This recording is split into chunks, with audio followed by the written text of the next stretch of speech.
Okay, somebody wake Mazzy up. Somebody wake Mazzy up. Okay, what do we got going? Okay, first, Roberto Carlos. Carlos, who are you cheering for in the World Cup? Canada coming to a fantastic conclusion. Morocco kicking the crap out of Canada, 3-0, as they like to use the nil rather than zero or nothing. 3-0. You got nothing, Canada. And I'm so happy about it. So I didn't have to suffer the ignoble reality of Canadian politicians. Mark Carney dancing around in celebration had Canada actually, done anything. So, but we did make it to the final round of 16, whereupon we exited, and we made it further than, and I say we very loosely, okay, very loosely indeed. There's the whole thing. All the talent is everybody's born in like the Caribbean. We got a lot of Caribbean type. This is where we go for our soccer talent. You watch France. There are a bunch of North Africans coming in there. It's the French Empire collapsing on itself. So the only good thing about the French Empire collapsing about itself is they got a bunch of people from their former territories. Algiers, remember French Algiers,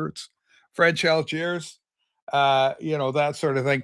Anyway, that's where we go. Canada went further than Germany. I know. I mean, we'll always have Paris. It's kind of like that. Good morning, everybody. Ramoga's here. Beetle Babe, I love you, Beetle Babe. Burns this much stick to keep feral Loki at bay. Atta girl. I love you. Love Jen. That Loki, he needs to get over you in the worst possible way. There's politics, and then there's vinyl community politics. And I would argue that vinyl community politics are way worse. Jen, I'm such a fan. Listen, you're beautiful, you're lovely, and I think these guys, I think they're, no offense, we're very LGBTQ plus, happy Pride, everybody here, but I think they must be a little gay not to love Jen. I mean, holy smoke, she is a looker. Anyway, we love Jen, and I'm glad you're here, lovely Beetle Babe, right? Beetle, she's a babe, and she's a Beetle babe, right? She loves the Beatles. I love the Beatles. Holy smokes. Anyway, yeah, here's the thing as well. I'm a product of my age, well, if I was a product of my age, I mean, I'd be really old. And I am really old. But what I mean is by product of my age is like everything's in sound bites. We got TikTok, we got YouTube shorts, everything's short. Give it to me quick. And so I don't subscribe to a regular TV thing. Like I don't pay for cable. I do for my internet because I use it, but I don't watch TV anymore. Like, I used to in the 70s and the 80s, even in the 90s. And so I don't have cable TV. And so how do I know what the hell's going on World Cup? Because I watched here's the clips, here's the highlights of the game. That is totally enough for me. I don't need to sit there for 2 hours watching the commercials, all the commercials in between, commercial break. So I avoid all that, which is lovely. YouTube still throws commercials because I refuse to pay for YouTube. And then so I still get a couple of commercials throughout even the abbreviated version, but like I watch about a half hour of the highlights, and it gives me a sense of the ball. Like if I'm watching France, I go, France got the ball, France attack, France attack, France attack, France scores. Mbappe, that great old French name, venerable French surname of Mbappe. Anyway, so France is looking really great. Argentina had a scare from some place called Kappa Verde or something. I'd never heard of it. Anyway, I got my coffee. I like my coffee. Simon, great news out of Birmingham, England. I love the UK. We had a great show last week. Kind of a show in two parts. We did the front end of the thing with Maz and Rob, and it was a lot of fun. The great guys, good friends of mine, met them both, love them. Hope to meet them again, hang out because they're fun. But the latter part of the show, we talked a lot about the politics in England. I don't know if you kids saw this. If you're not on the X platform, you probably didn't see it. But if you do, watch or you're like what used to be called Twitter, which is way better now. I got kicked off Twitter. They didn't like me there. But anyway, so there's this kid in England somewhere. I don't know where he is, but he's in England, and these black guys start pounding on him, beat him up. And then this this is the thing. These little lady cops, right? She's like 110 pounds soaking wet, comes charging up to this little kid, right? All being tough, and slams him up against the wall, charging it. And the kid kind of instinctively, because he's just been down, and the black kids threw him, clothesline the kid. He gets up. This little petite little cop charges in with all her little might.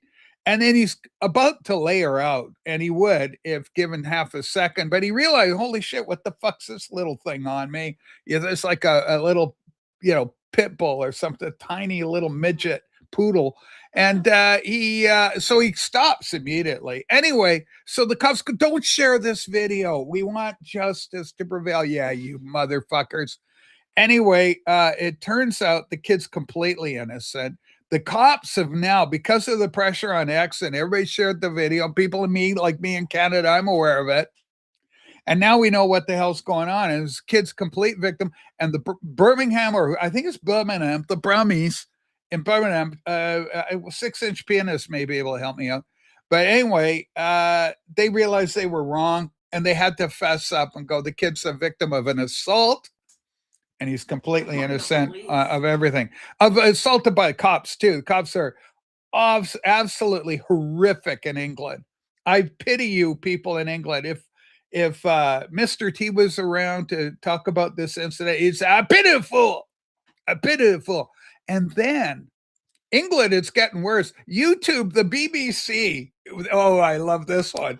The BBC and the UK government are getting together with YouTube, hello, YouTube, hello, English friends for the last time. They're going to change the algorithm. They want control of the algorithm, so everything their messaging is. And like we could trust the BBC. Fuck you, BBC. Fuck you, BBC, all the way from Canada. So anyway, hang on. I'm going. We got a recommendation. Rage, you got to watch Andy the Gabby Cabby. It's a really good political British channel. Simon, you and I are on the same page politically, so I'm going to watch that.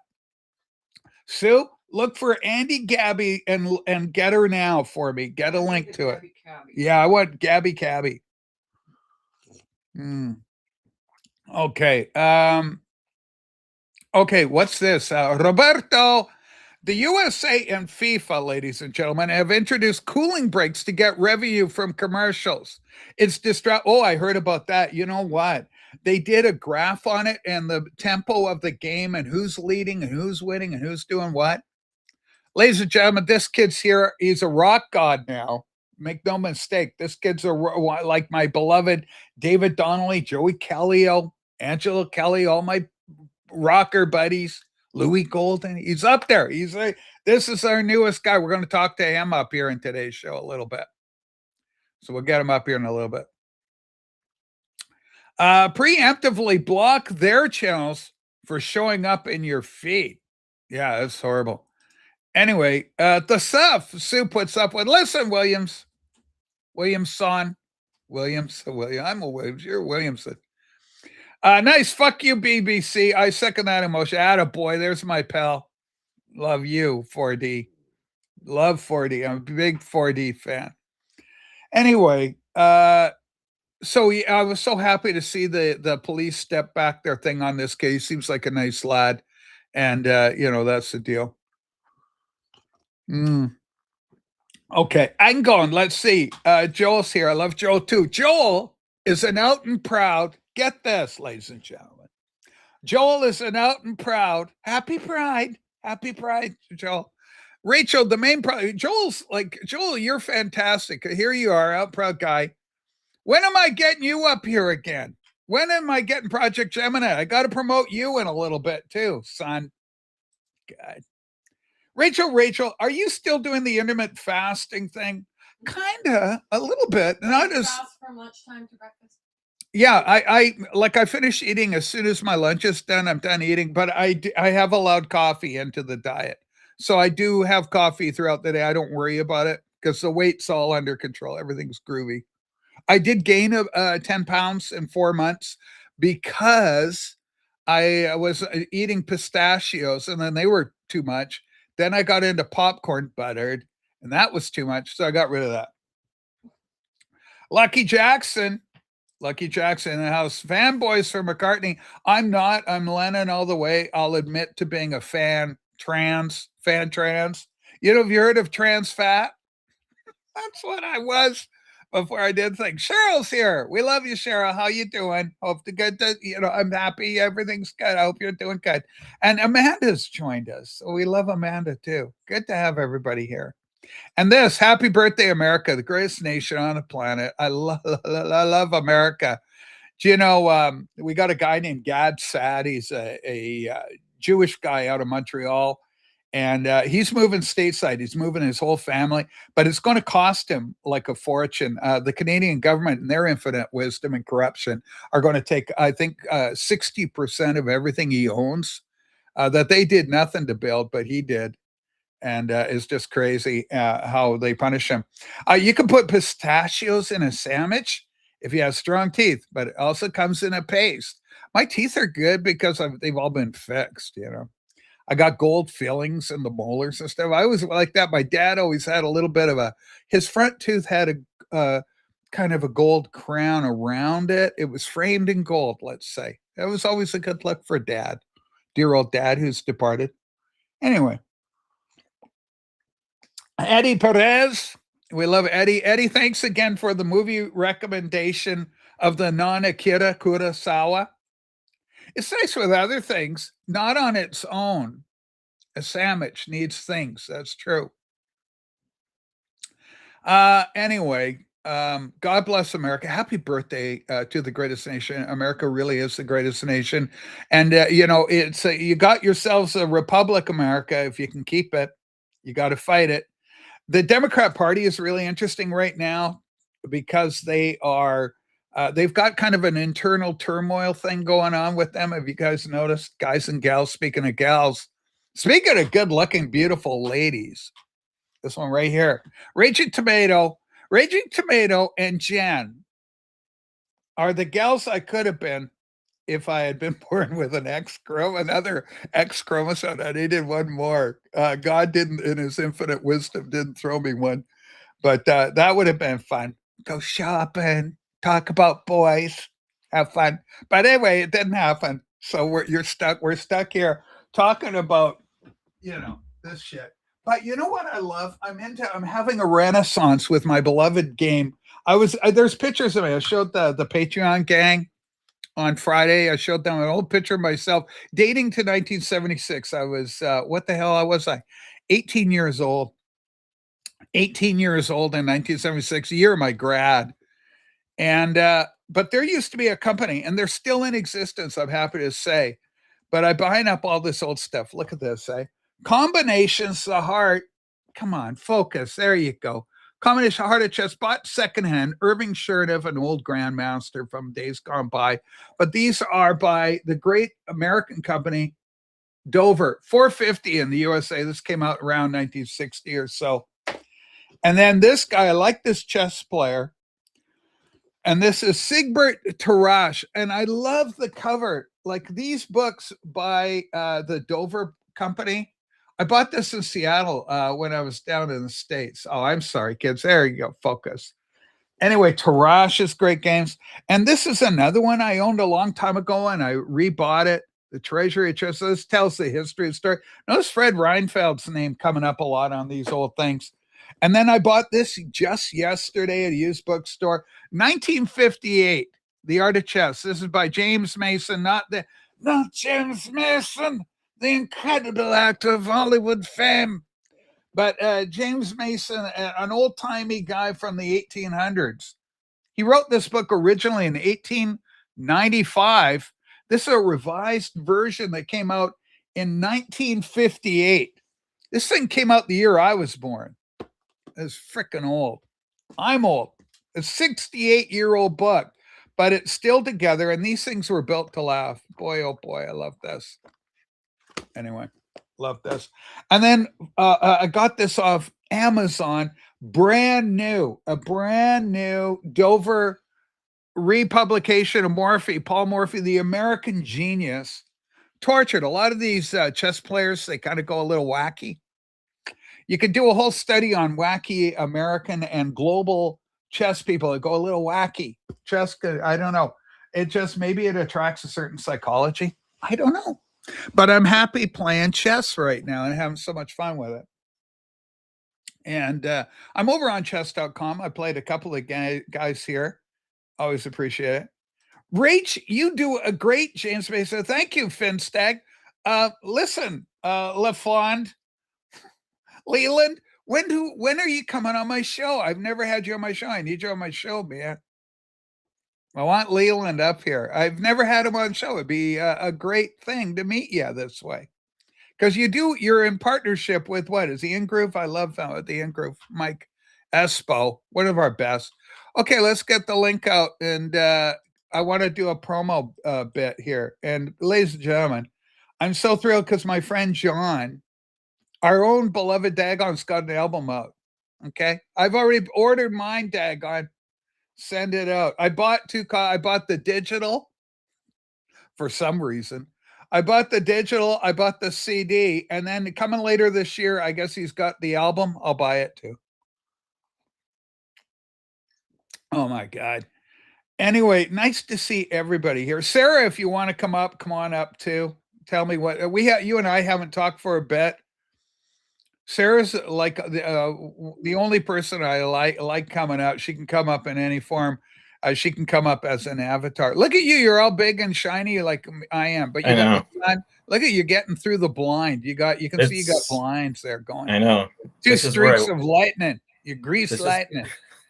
This is where anyway, nice to see you, artist. Oh, yeah. Hi, Rachel. Nice to see you again.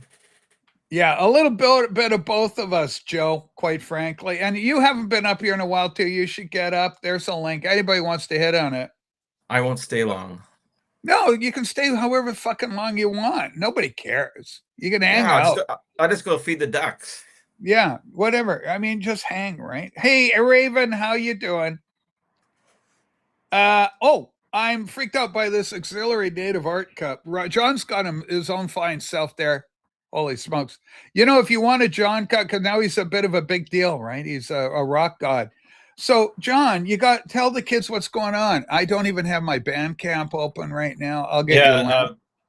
Thanks a lot for your purchase. Patronage. Rachel. I'm a patron of you. I was an idiot. I bought your the digital version as well, because I think you get the digital when you buy the hard copy, you get it anyway. But what the hell? These things cost money. So I'm happy to support you. There you go. I'll reverse it or send No, I don't want it. Stop it. You bought it twice. Yeah, it doesn't matter. You've been so kind to me. I was telling Sue, I go, as an idiot, I bought this thing twice. And she, Sue, how many things has John done for you? I go, yeah, 1 million. Forget about it. Let's just leave it. Come on now. Yeah, you have. Okay, ladies and gentlemen, you got to go here. This is the new album. And he's got it in his hand, and you can get a copy of this album yourself. Power on 8. And what is that Power on 8? It's like a piece of hardware that you named yourself after. A foot switch. The way this happened is this. I think I showed you this. Yeah, you did. I don't know. I got it from hold it. Do it again, because the kids missed. I was talking over it. It talks. Power on 8. That little voice like that, Power on 8. You should incorporate that somehow into one of your songs. A soundbite. Yeah, like 106. 106. Oh, yeah, I remember. Oh, that's a good one. I like that one. I might cover that song, actually. Anyways, this CD is available on my website, dagonstudios.com, and it's also on Bandcamp. Should I have bought it direct from you instead of going through Bandcamp? I was just going to say either one is fine. Like, if you go through Bandcamp, they take a cut. Bandcamp takes a small percentage. It's pretty negligible. So whatever is easiest and works for you. But yeah, if you do it off the website, it's just as easy, and then I don't get dinged from Bandcamp, but it's like literally a buck or two or whatever. So, So, whatever you're okay, comfortable with. yeah, 14 songs. Put the link in the private chat. I did. Okay, hold on. There's a You know link what for the thing. You know what I should have done though, Rachel? I like gloss, and this is sort of matte, but Oh, that's okay. Don't worry about Matt. it looks good. Like it's professional. It's a CD, and it's not like a record player where you're looking at it. It's in a tray, and it goes flying in whatever receptacle you have for it. That was a choice I made, and I will next time. I like glossy things. Anyways, thank you for having me up. And this is my new CD. Yeah. We're going to talk about this thing, but I got to deal with this kid. Rich never got a link last night. We're in deep shit. He's one of our leading Patreons. We're so sorry, Rich. We had a show. We had John on with us. Once in a while, the Gmail. It just screwed up and somehow dropped you from whatever, not getting the thing. Can you pin that comment, Rich? Well, I pinned the link to the frickin' thing. The link's pinned. The Bandcamp link? Yeah, Bandcamp link's pinned. Well, I pinned it in this YouTube thing or whatever the fuck this is, this restream. Okay. Dagon, do you know there's another Dagon on Bandcamp? The other's an imposter. Is there really? Is it Dagon Studios? I don't know. It's a common thing. No, there's only one Dagon Studio. Dagon is a Philistine god of the river. Well, and I also got the website, so Dagon Studios was available. Okay, tell the kids. Okay, what kind of is it going? What? No vinyl? Well, yeah, that's the thing. I started with the CDs because it's cheaper. Like it's about $800 to make 100 of these, and the record I need 100 of you to get his money back. Well, no, it's just come on, stop it. No, I just meant I went to the cheap one first because the record's about $2,000, but that's not why. The record takes about 3 months maximum to produce, and I wanted something sooner. So the record's coming, but it's like 3 months out because that's how they have everything, but that's how long it takes. So there will be an album too, or a vinyl. Here's Nicktronic. He's also got a ton of music. He's got records. He's got everything right now. And he's being a moron because he won't come on my show to pitch. Like this smart guy here, you're going to sell CDs. You're going to sell records. You're going to see you hitch your boat to me, Dagon Studios, Power on 8. Power on 8. And you do that, and you're going to go far, young man. Nick's a good friend of mine, and okay, keep going. I don't have his CDs with me; they're in the other room. But I bought one.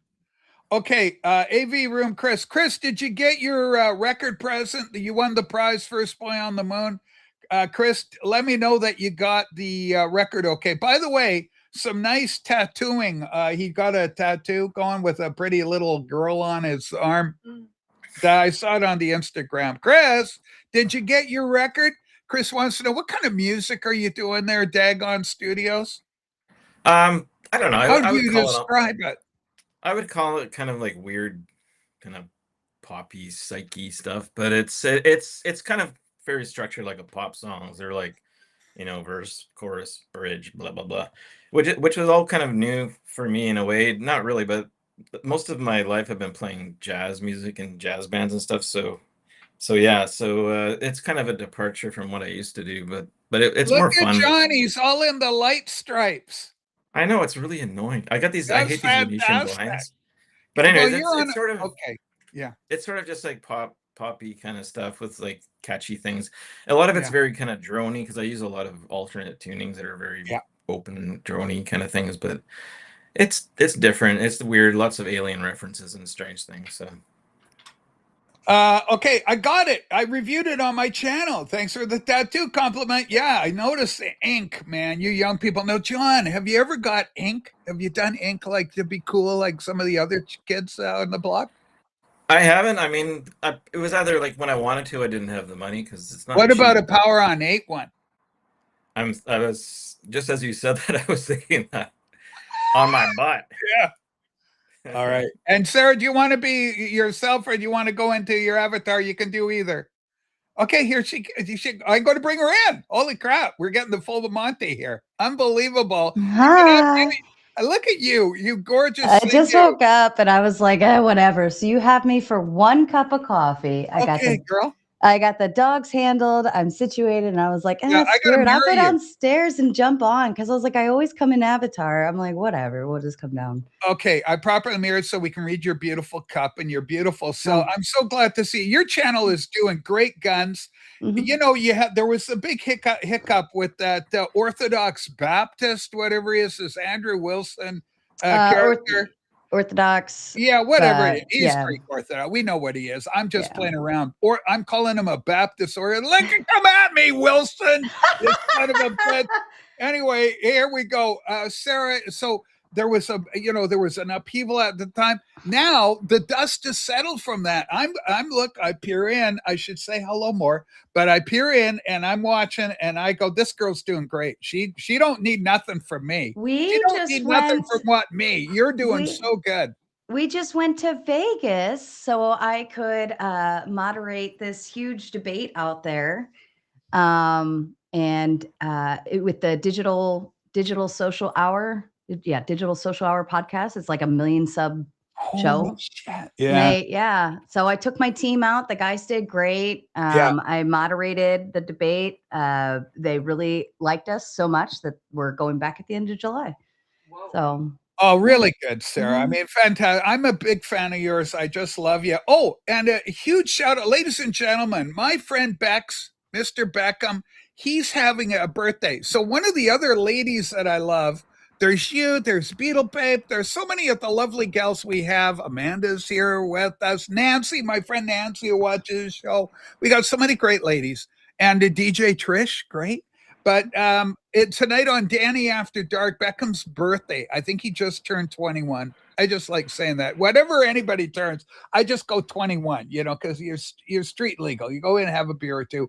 Anyway, here's the deal. Bex is getting his birthday. I'm going to go on live tonight on the Danny After Dark true crime show. She's a true crimer, and I just love her. And she's coming out my way to Nanaimo because Paul Cast, our mutual friend, is out here.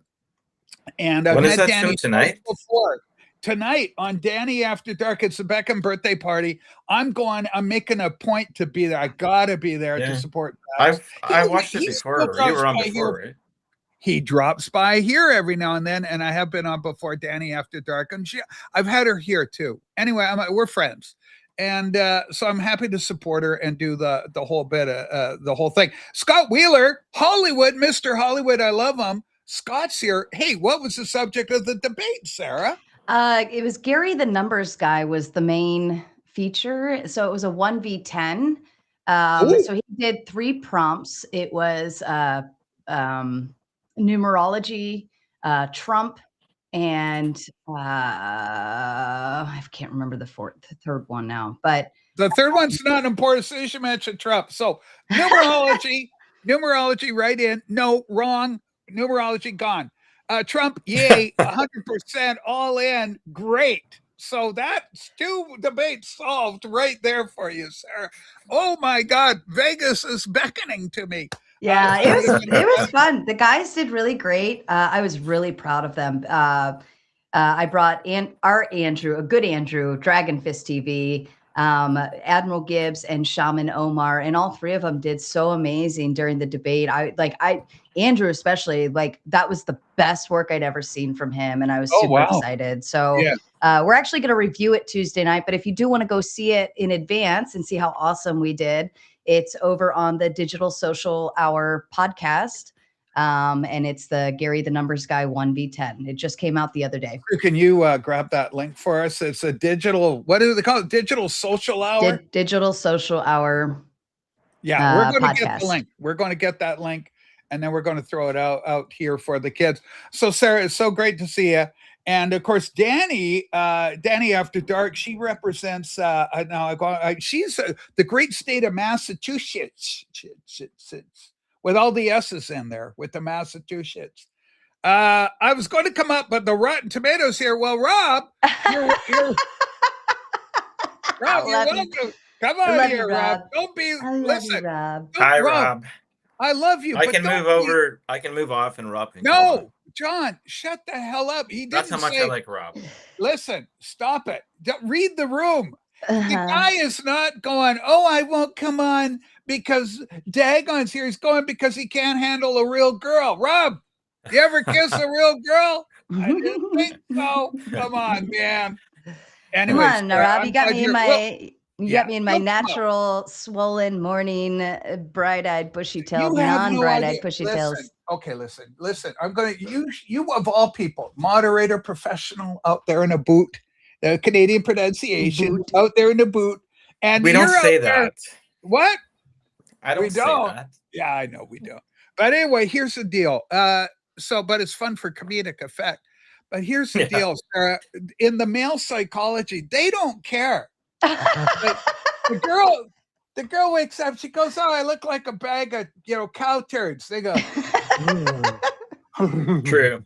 the guys are like, "You look so," and it's so cute. Like I was on the road. A lot of people, I've talked about this before, but I did the soundboard for a band in the 1980s. I'm out rocking and rolling. We're crawling in A&B bar circuit. You rock and rollers know this. And we're working for Sam Feldman. And anybody knows Sam Feldman, Brian Adams, old workout, the company he toured with and everything.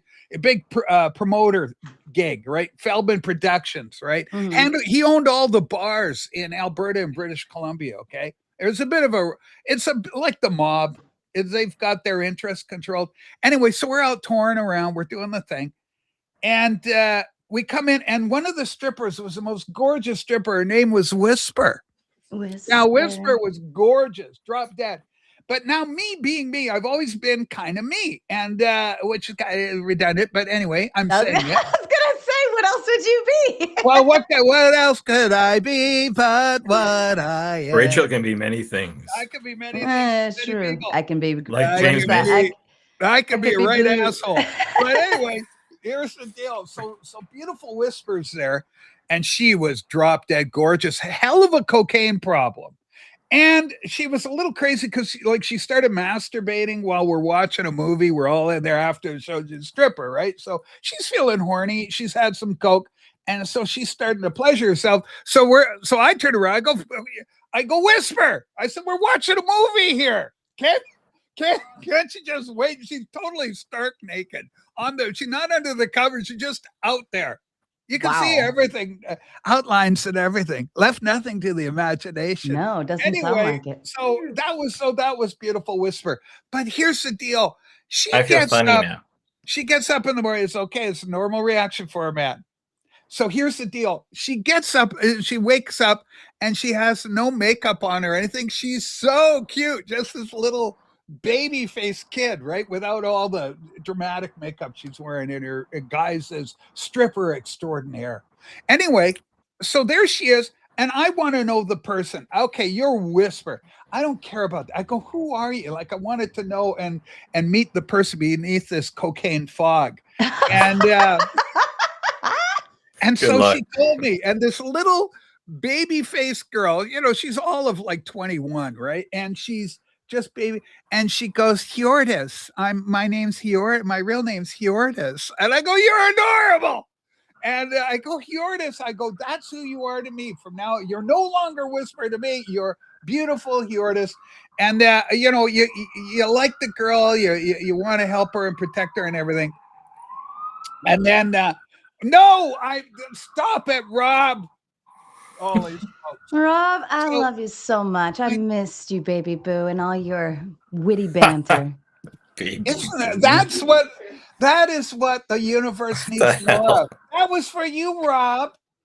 So anyway, last time I heard that word was in Rob's car. I know. John's met him too. We both met Rob. We love Rob. But anyway, here's here's nice, the deal. generous man.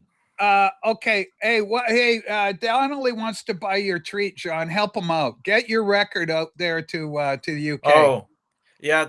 Can I just say that really quickly? I was having a problem with my bank or my actual website with international sales because it only allows like 2 shipping things. So if you want to buy it, David, you can do it on the Bandcamp link. I should have pointed that out in my website even. I'm gonna fix it, but right now, if you're not in North America, you got to use Bandcamp. Right. But Thank you for thinking of me, David. And sorry, Sarah and Rachel. Continue. No, it's great. We love that, John. But Mhm. also, we love the whole exciting world of strippers. I went out. We were out there. It was like featuring them two exotic dancers, and the little band we were out was called Tokyo. And it was kind of like Spinal Tap, where they go, "How many times do I have to tell them?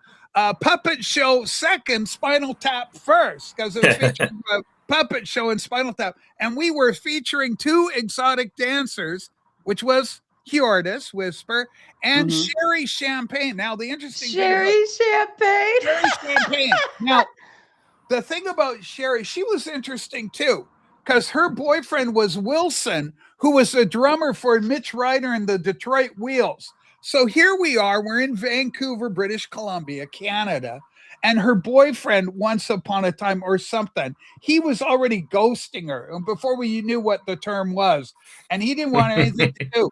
So Sherry Champagne, now the contrast between Sherry Champagne and Whisper is Whisper was a young up and comer. She's new, she's getting in there, a lot of cocaine. So she's got the wheels and the youth to carry herself a couple of weeks. She's probably unfortunately deceased now through a life of hard living. But anyway, like it. but Whisper, Sherry Champagne had survived.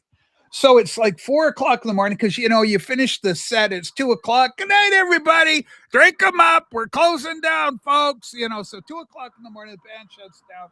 And we're up in the room, and now we're drinking because we've done this show and everything's over, and now you know we can relax. And so we're in the hotel room. And she goes, "You got to phone Wilson for me." I go, "So this is Sherry." I go, "Sherry, what do you want me now?" She's she's near the end of her tenure as an exotic dancer, as she referred. And so she's a little long in the tooth, and so you know, Sherry Champagne, she'd been around a while. Wasn't her first rodeo. Phone Wilson. So it's like 4 a.m. I go, "What? Phone Wilson?" "Yeah, he's they would have finished their gig. So just phone him. He'll be up. Trust me, he'll be awake." So, okay, Detroit is like 2 hours different. So it's like 6 a.m. So we phone. Look at me showing my age. I know. And, I was gonna say, like most of us would go like this. That's why you're going to be an actor in my new movie. I want to be in your movie. We're going to talk about that. Oh, this is exciting. Anyway, so here's the deal. I want to play a young ingenue, John, by the way, in the film. I've got the role perfect. Name Whisper. Like Name Whisper. Yeah. I love that, John. So anyway. I was going to take it, but you can have it. There's two better. Oh, holy shit. That is a blockbuster. Oh my God. This is your life. It's one of my favorite jokes to do when you talk about trans men. These are women, you know, they want to be on The Boys. They like Elliot Page making all the news with the Odyssey. Sarah, do that one on your show. That's got to go. 5'1", Elliot Page, very cute guy. Oh, that hurt me because I really liked. I really liked Ellen Page. Her too. And I really liked her work and everything. And I just feel like what role would she play that I would so appreciate? Because Yeah. she was she's so dainty and delicate. And that's what made her roles beautiful. Yeah. Because you just wanted to be so fragile with her, but yet she was so like hard ass, right? In a good way. And I'm really sad about that one. I felt she was really good at being a girl.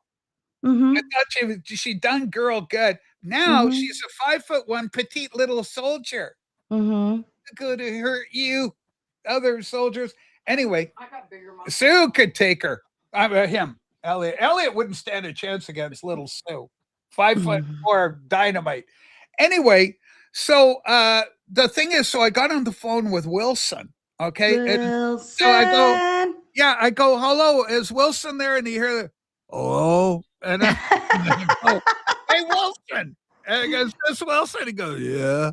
I go, "Sherry wants to talk to you." I threw the phone out, and then she does, you know, the girl thing. "Wilson, why haven't you returned my calls?" "Oh, what the hell is this?" What We is got that? problems right here. Who is that? That is you, John. What's going on? Well, that was a Halloween. You were a girl? 20 years ago. 20 years ago, you were a girl and you've transitioned to the handsome guy that we see Well, it's a quick story, before. but it kind of annoyed me at the time because I had a really cool kind of military suit, but my friend Nancy wanted to wear it. She wasn't even my girlfriend, just a friend of mine. So they ended up dressing me up like that, and it was pretty Yeah. uncomfortable. And I wasn't very happy. Actually. And it was It's cold not out, all and glamour being a girl, John. But A lot I of did people pretty think good. it's just glamour. I walked in high heels from my car all the way to the bar, and it was That's winter. impressive. I That's know. impressive. I was pretty proud of myself, actually. I'm proud of you. Yeah, What's it's that, not easy. What's that walk a mile in her shoes where the guys Yeah. do marathons where they'll walk in heels for like a whole marathon or whatever? I'm not doing that. I'm old. You were young Stu once. versus Elliot. I was. I'm still That thinking wouldn't about take Rachel much. doing a show from Vegas. That'd be pretty cool. Oh, okay. from Vegas, Rachel. Hurt goes, Elliot would beat Sue's ass. Holy smokes, Hurt. Okay, here's some Sue's. You know, she's lifting. She's working out with these. You know, I just read something on the internet. I don't know if it's true because it's on the internet, but it says after 60, you got to do stuff like this so that you don't become too decrepit. Sarcopenia. Yeah, you got to do the thing.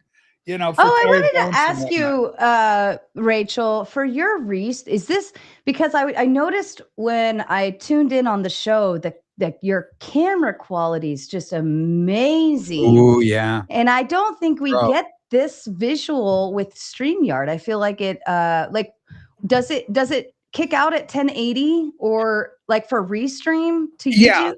Yeah, it limits it on if I was to do here's the deal, right? You watch these things. First of all, in the vinyl community, I think the whole thing takes itself way too fucking seriously. And you know, but they love it that way. And so what can you do? Yeah, but they do.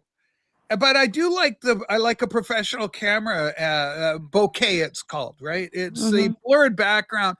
And so what you need to have is a camera with the focal capabilities, f14 stop focal ability. John knows more about this than I do, but basically it has to do with the size of the lens of the camera that allows for this foreground focus, background, and it's got to be quick enough so that when you're showing something up close, you know, it can focus in on the close shot. And because especially in a vinyl community show where all the kids are going, look, I got a new record, and you know, it's all show and tell, right? See how quickly that focuses in on that, you know, when it does. Yeah, that's what I noticed more than the quality. But is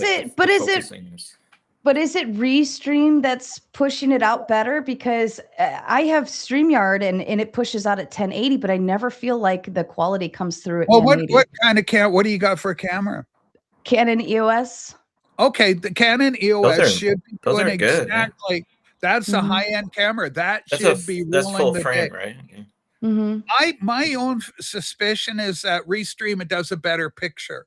That's what I'm wondering. But as a platform, I think StreamYard is more stable overall. That's kind of my impression. It works fine for me, and I refuse to pay for either one because you know I got my small little Patreon thing, and I get a little bit of coin that way. There's no way they would ever monetize a show like that. There's no fucking way it'll ever happen. Too many F-bombs, and I don't want to police myself and go, oh, hold on, I could be losing a little coin here. I just hang out, and I'm no longer doing what I used to do. Like I was on every day and pushing, trying to grow the channel. Do it now. I don't give a fuck. Right? I've been there, seen it, done it. I've done it all. That's why you got me on. What the hell? Yeah, well, no, I love you. You're as good as at the very. If I was looking for money, I would put you on anyway, John. I would put you on anyway. Because the idea of music and the artist, it was vinyl community thing is what we do. But I got to tell you, I'm very cyclical in so much that, and every girl is, Sarah backed me up. But apart from that, that sounds like apart from that reality, is, you know, like right now I'm hardcore. I gotta, you know, if I could have one, I would have a hard on for chess. Ew. No, I do right now. I'm all excited about chess. I can love do it for playing you. chess.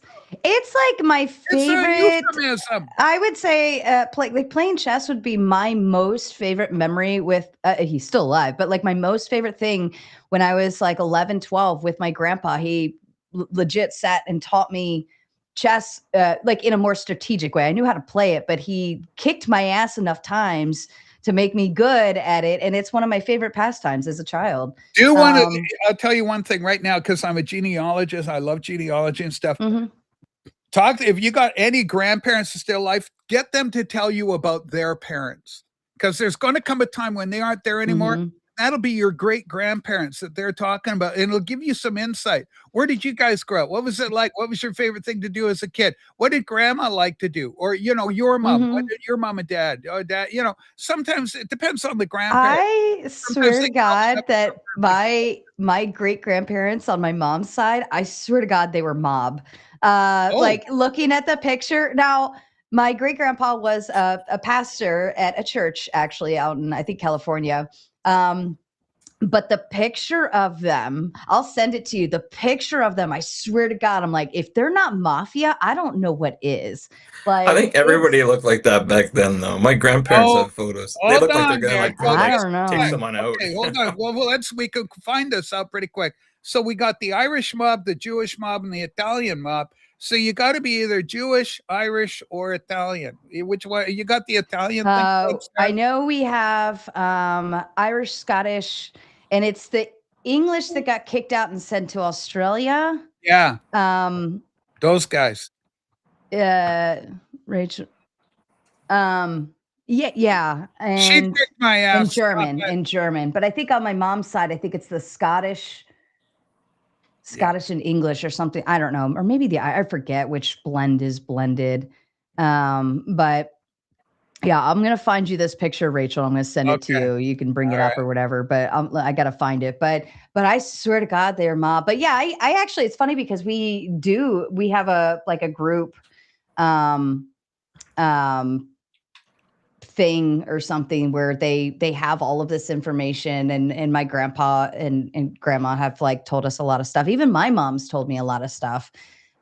We have the original Bible, like the original family Bible and stuff like that. Yeah. So it's neat. I like it.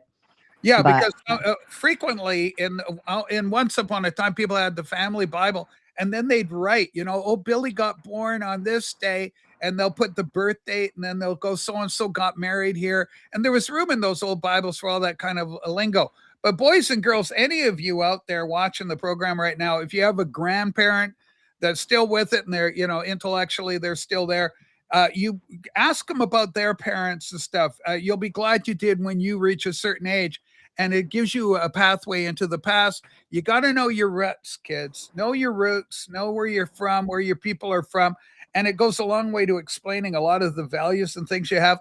And I'm going to go a little metaphysical here. I suspect that sometimes when people think they've had past lives and this sort of thing, which I don't believe in, but I do believe that you can, through genetic reproduction, because we come from X chromosome to Y and generation gene to chromosome to chromosome, is that some of that information could be there, and it could come out in as you're formed or whatever. A pure conjecture on my part, but it does offer one explanation for why sometimes people feel so strongly that some things feel so familiar and the like. And I would argue it's possibly because of past memories.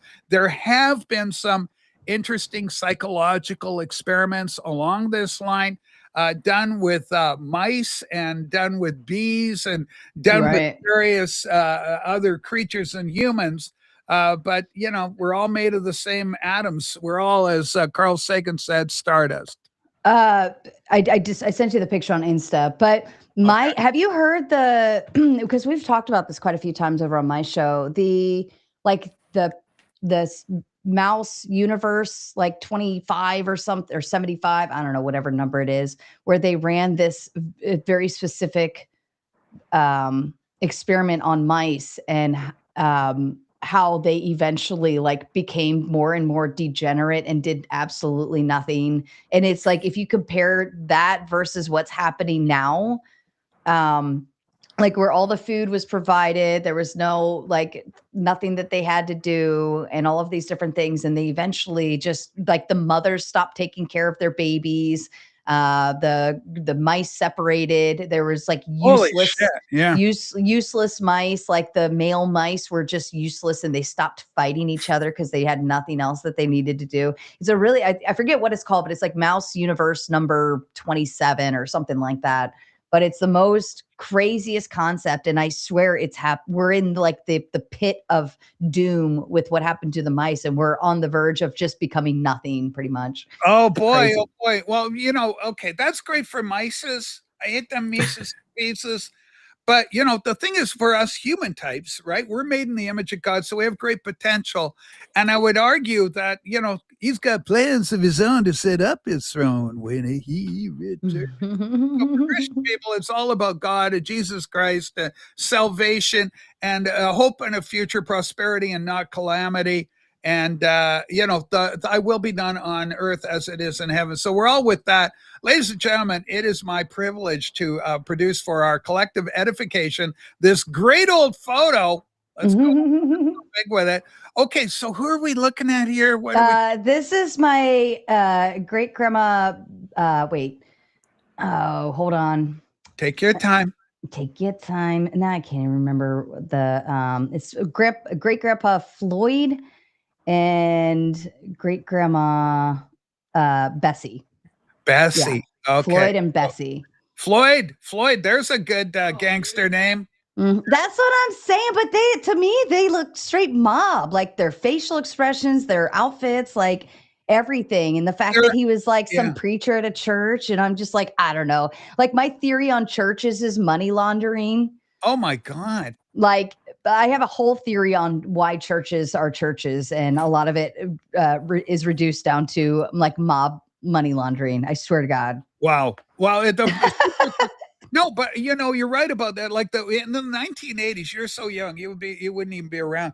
But in the 1980s, there was a thing called the Prosperity Gospel, and Jimmy Swaggart and Jim and Tammy Faye Baker, Oral Roberts, Robert Schiller. There was so much money floating around, and there was a big scam, and a lot of. John, could you please check your Instagram? Check your Instagram. Something's happening for you. I don't know what it is, but it's over there. Diuretics. No, I'm not into diuretics. John C. Holy smokes. That diuretics thing, that is so crazy. That's the whole science fiction Scientology where you get it, and you have to, every time you fart, there's a little alien that comes out of your bum. Have you heard about this doctrine? It's crazy stuff.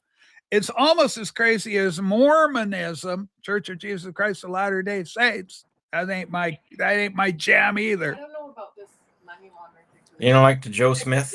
Prop up their legitimacy in the community. Oh, I don't think that's an area they would touch. Well, no, well, I don't know if they. I don't know. I'll tell you. Like, yeah, okay. Yeah. Go ahead. I'll tell you one thing is that like the Red Cross, that all those kind of things. You just got Liam Neeson right now with the kids in Africa. All of that is a scam. That's a scam. And the other big scam to look out for is the New York Times bestseller list and book publishing. That is absolute money laundering 101. Mm-hmm. So what happens? You find these books that get out, they go right to number one, and then a week later, you can get them in the bargain bin for $3.97 after the $2 million contract for the publication the book has gone through. And if you go into if you go Barnes and Noble's USA, or if you go into Chapters Indigo Canada, you are going to find 1 million books by Michelle and Barack Obama and enemies of Trump. They've got books coming out of the fucking yin yang. They also celebrate Pride more than any gay guy would ever have a hope in hell of doing. Yeah, that's what I'm talking about, Eddie. I must have farted galaxies full of full-bred aliens. That's what I'm talking about. Diuretics. My God. Ron L. Hubbard, ladies and gentlemen. Yeah. Okay. Ron Hubbard.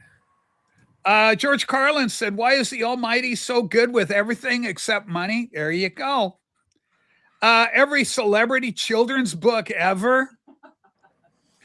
Okay. There you go. I married a Mormon, so I know plenty. They really are the nicest people. True.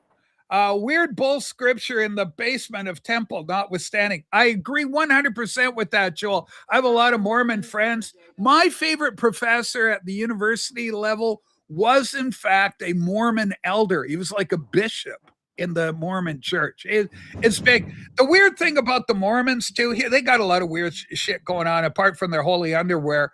But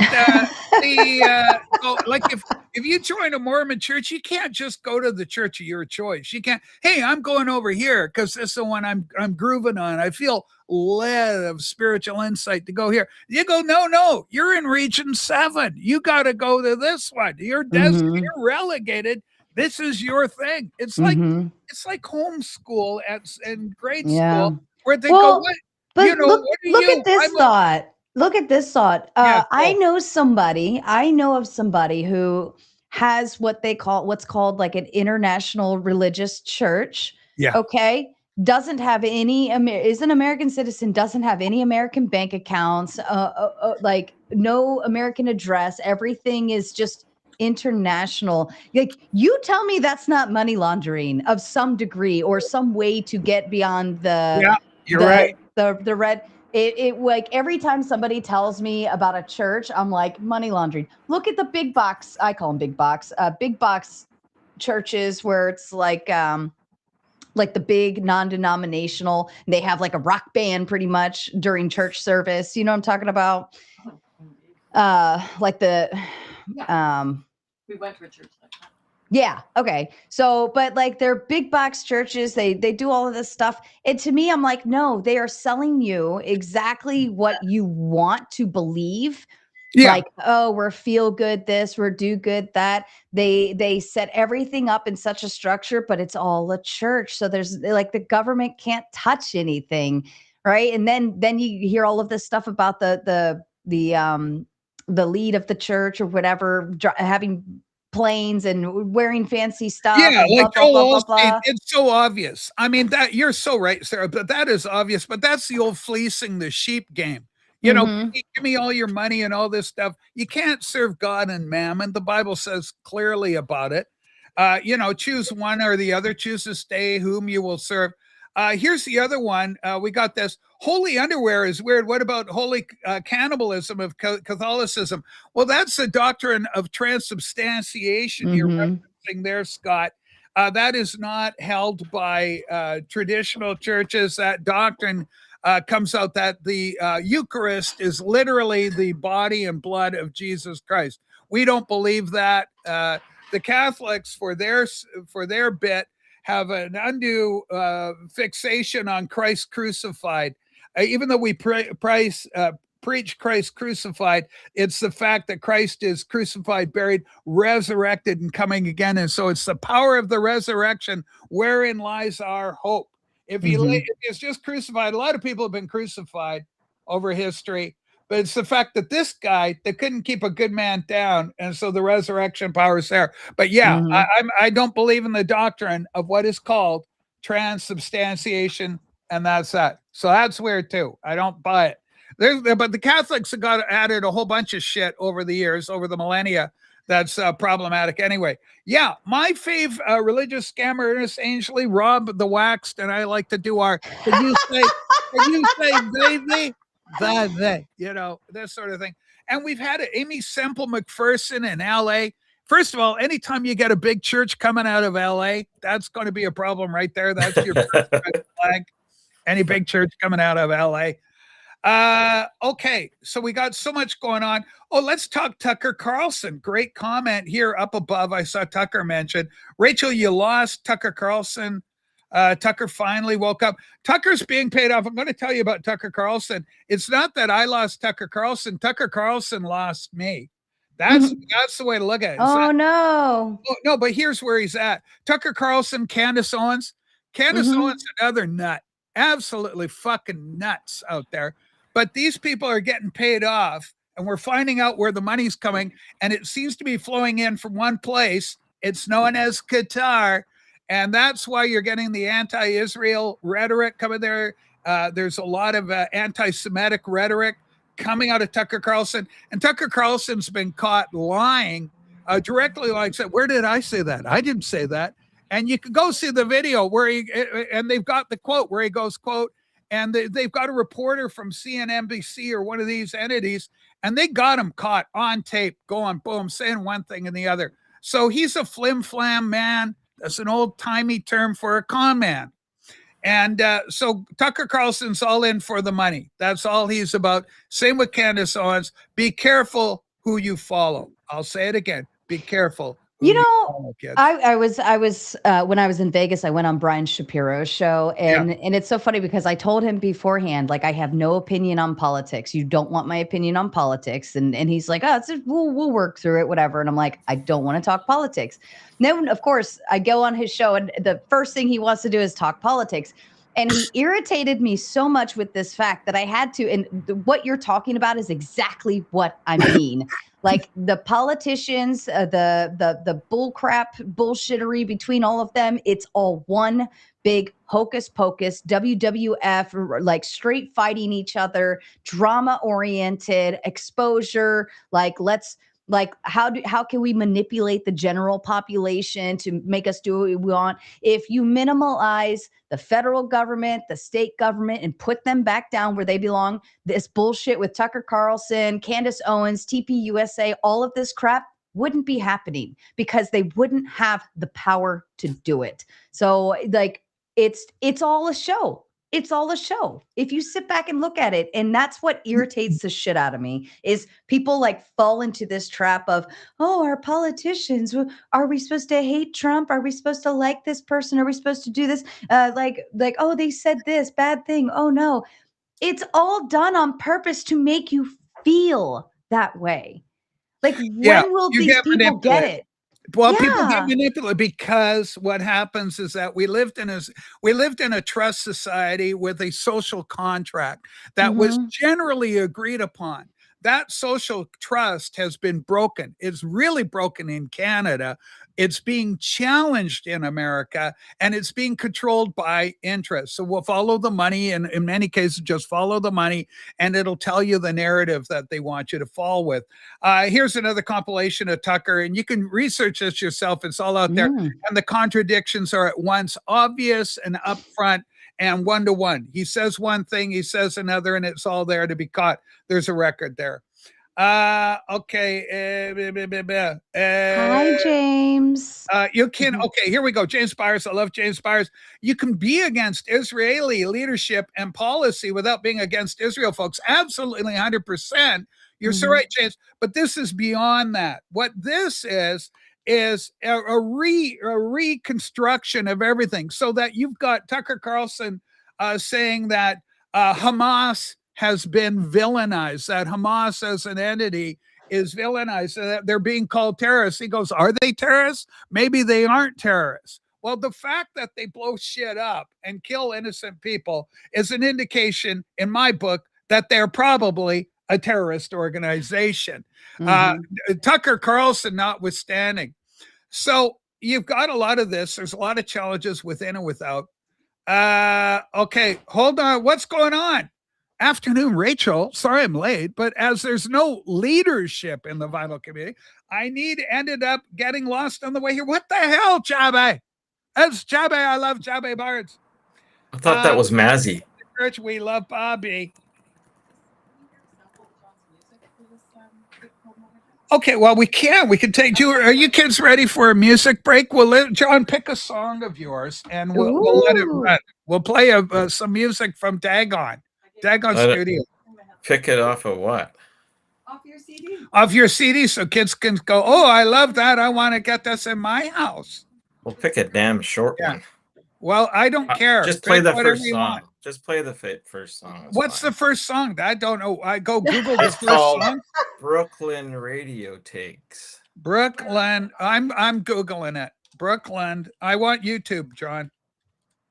It's not. Is it on YouTube?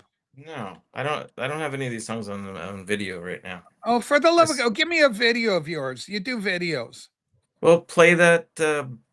You never played that Word one. It's kind of cool. Okay, what's it called, John? It's called The Word. It's kind of all like AI shit. But okay, we'll do it. The Word. It's on my channel somewhere. Is it under Dagon Let's do Dagon Studios. Yeah. I don't know. So it's- I'm working my ass off. You're trying to find this. Sorry. Okay. I'm so Dagon sorry. Studios, H.P. Lovecraft illustrated the Ultimate Elder God version. Dagon Short Film 2025, Dagon Studio. How many Dagon Studios are there? Give me a link, Sue. There's.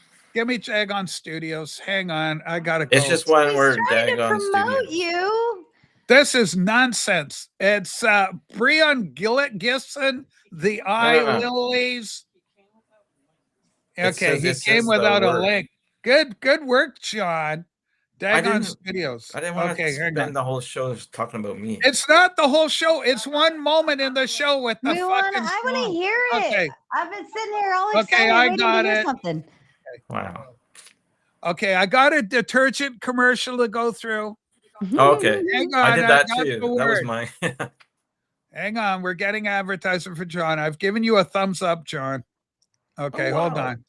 Oh, thank Okay, you. this one starts off a little weird. It's kind of old. It's like. Okay, hang on, last year John. or something. This is going to be weird, but it's our guy. Here it is, ladies and gentlemen. We're here with the word. The It's not Beatles on. did it. It's not on the CD. The word, yeah. Yeah, yeah. That's what I'm talking Oh, about. no, I'm excited. Okay, here we go. Let's rock.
There's money laundering there.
Money laundering.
All right, ladies and gentlemen, that was Febreze.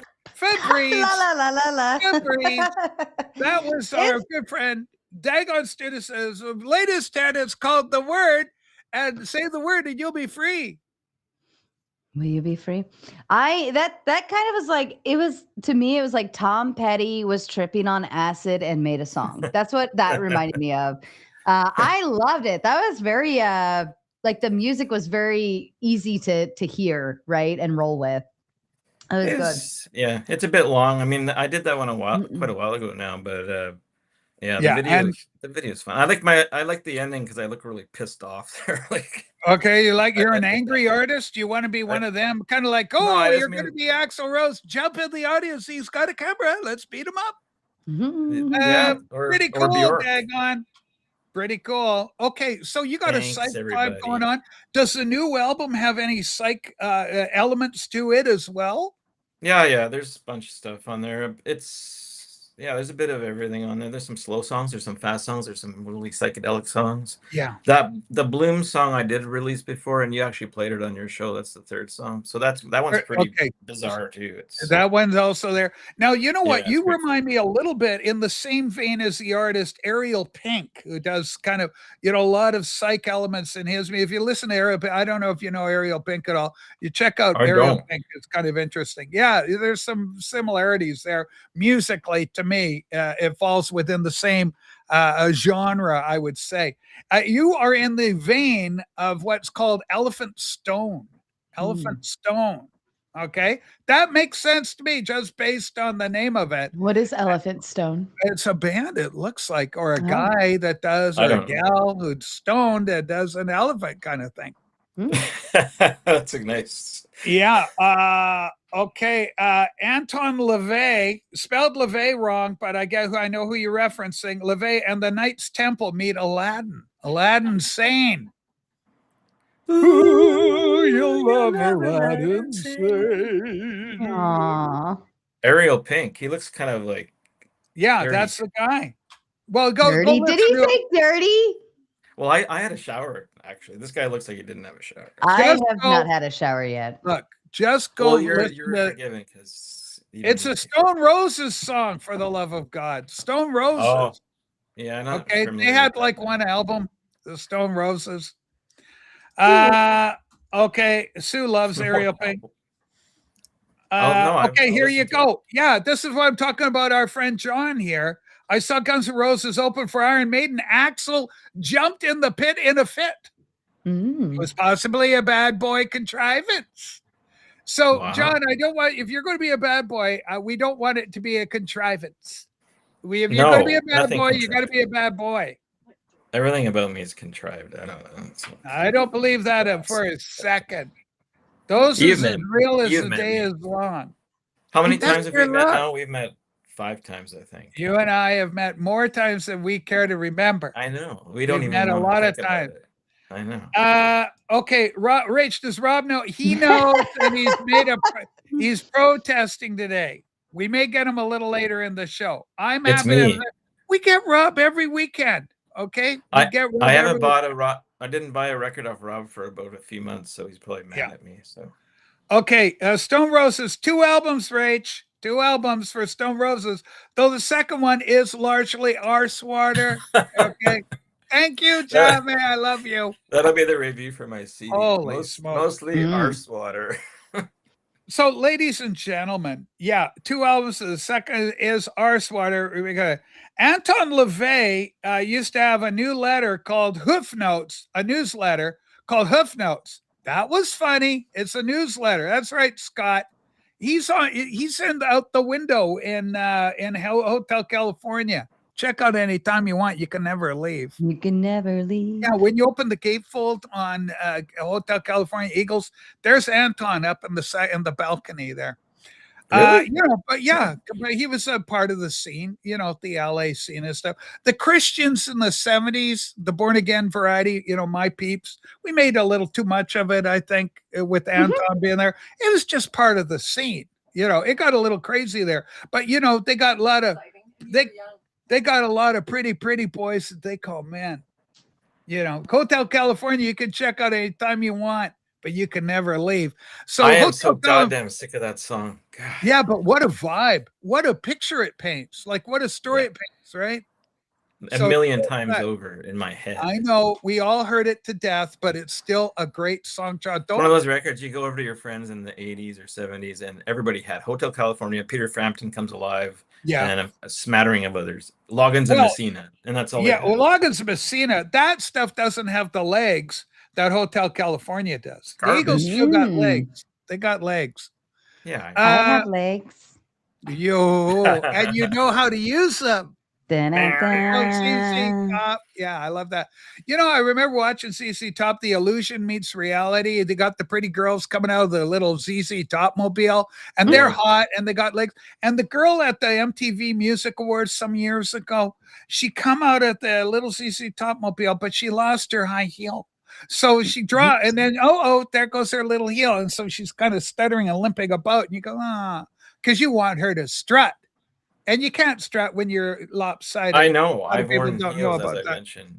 Yeah. So So if you lost one, yeah. Sarah has shown a nice photograph, and I have shown a horrid photograph. But do you have something to offer, Rachel? Oh, a photograph? Well, I got the old. I showed it on the thing last night.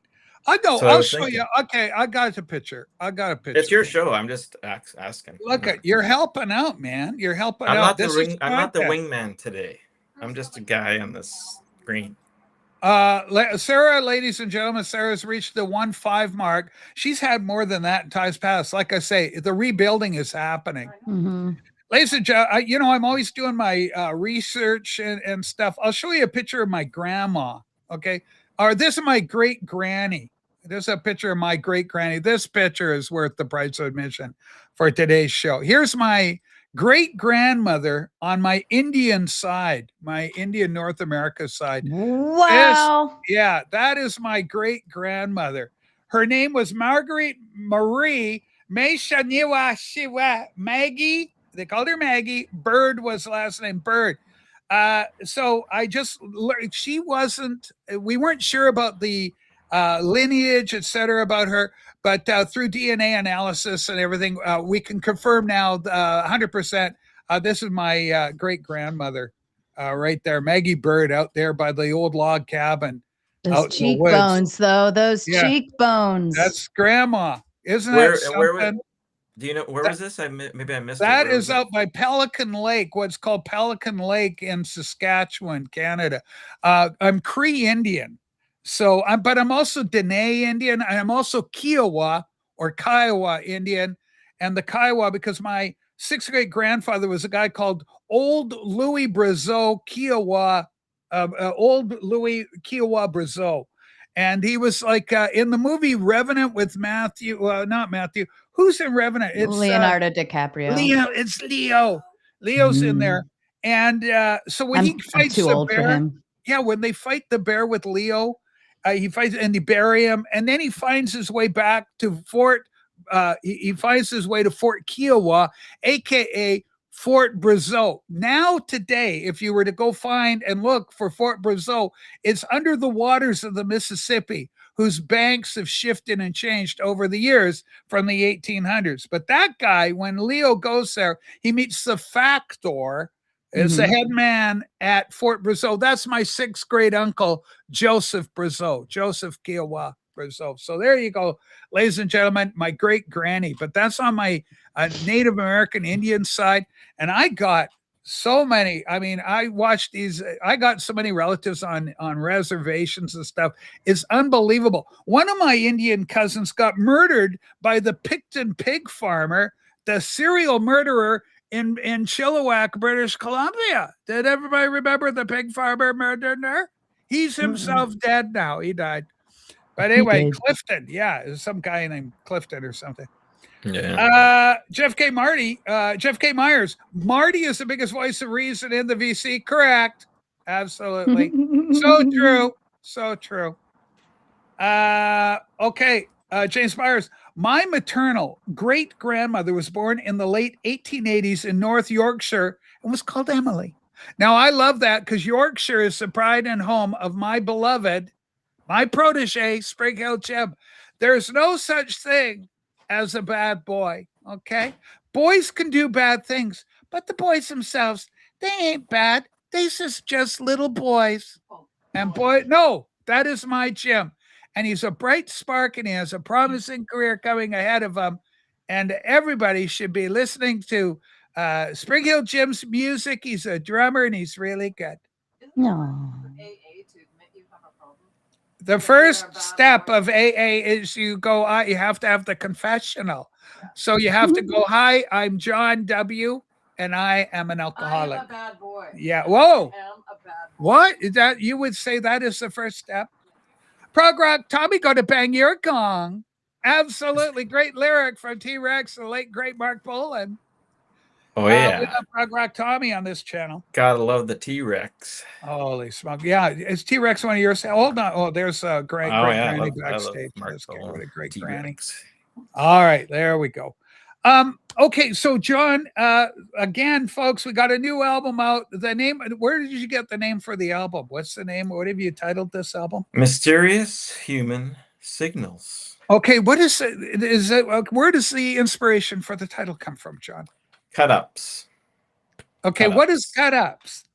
Well, a lot of times because I like to do it, I've done that for a long time. But I just use cut up technique stuff like William Burroughs. Like you just take a whole bunch of words, and I do it manually. But you could probably do it online or something. But you just scramble a bunch of words and cut them up. And one of them was mysterious human signals, and then I used it. Oh, okay. So I've heard of this. So this is akin to throwing a dart at the dartboard and figuring like you put a map on the wall. Let's go on a vacation, No. Sarah, and you Not- throw a dart at the dartboard and you end No. up going to Mhm. Kalamazoo. I'm. It's kind of part of the process, but I guess Yeah. I'm actually like, using my brain and picking things that are like kind of cool. Like they You don't just use come your out brain? like that. I thought I was just supposed to let that thing rattle around. in my Yeah, I head. don't know. I don't use it much. I tried to kill it with alcohol for several years. Yeah, that'll happen. That'll happen. But yeah, I mean, this was basically a cut up thing. So I just kind of glance around the page of words or I just do it manually and actually cut them up. I used to use books. I'd have a big pile of books and I just look through for weird words and stuff. But anyways, that's the long story. That's where that name came from. There's nothing mysterious about it, unfortunately. It's just a cut up. Okay, we got problems in the VCUC right now. Vinyl Community UK branch of the Vinyl Community. We call it lovingly VCUC. So we got Johnny Barnes. VCUC. Hold Yeah, on. the VCUC. Hold on. Why do you call it VCUC? Vinyl Community United I don't Kingdom. like the sound of it. I don't either. It makes me feel love it. uncomfortable. I love it. I love I it. feel I like- love it. I feel like icky or something. Okay, well, you Mhm. don't. And here's why you don't. So we do have leadership in the vinyl community. Hail Marty. Someone notified the Sad Sack community, Sad Sack, the SSC, before it vomits over its own record collection again, vomiting. But then that's Jamie Barnes. Jamie with the shots fired. But then we've got a retort. That could be considered harassment, Jamie. That's my beloved Simon, whose record collection was vomited over. And so if one of us gets ill to our gullet, please don't mock. There's too much mockery. The vinyl community prides itself on its over There's too much serious vomiting. tendencies.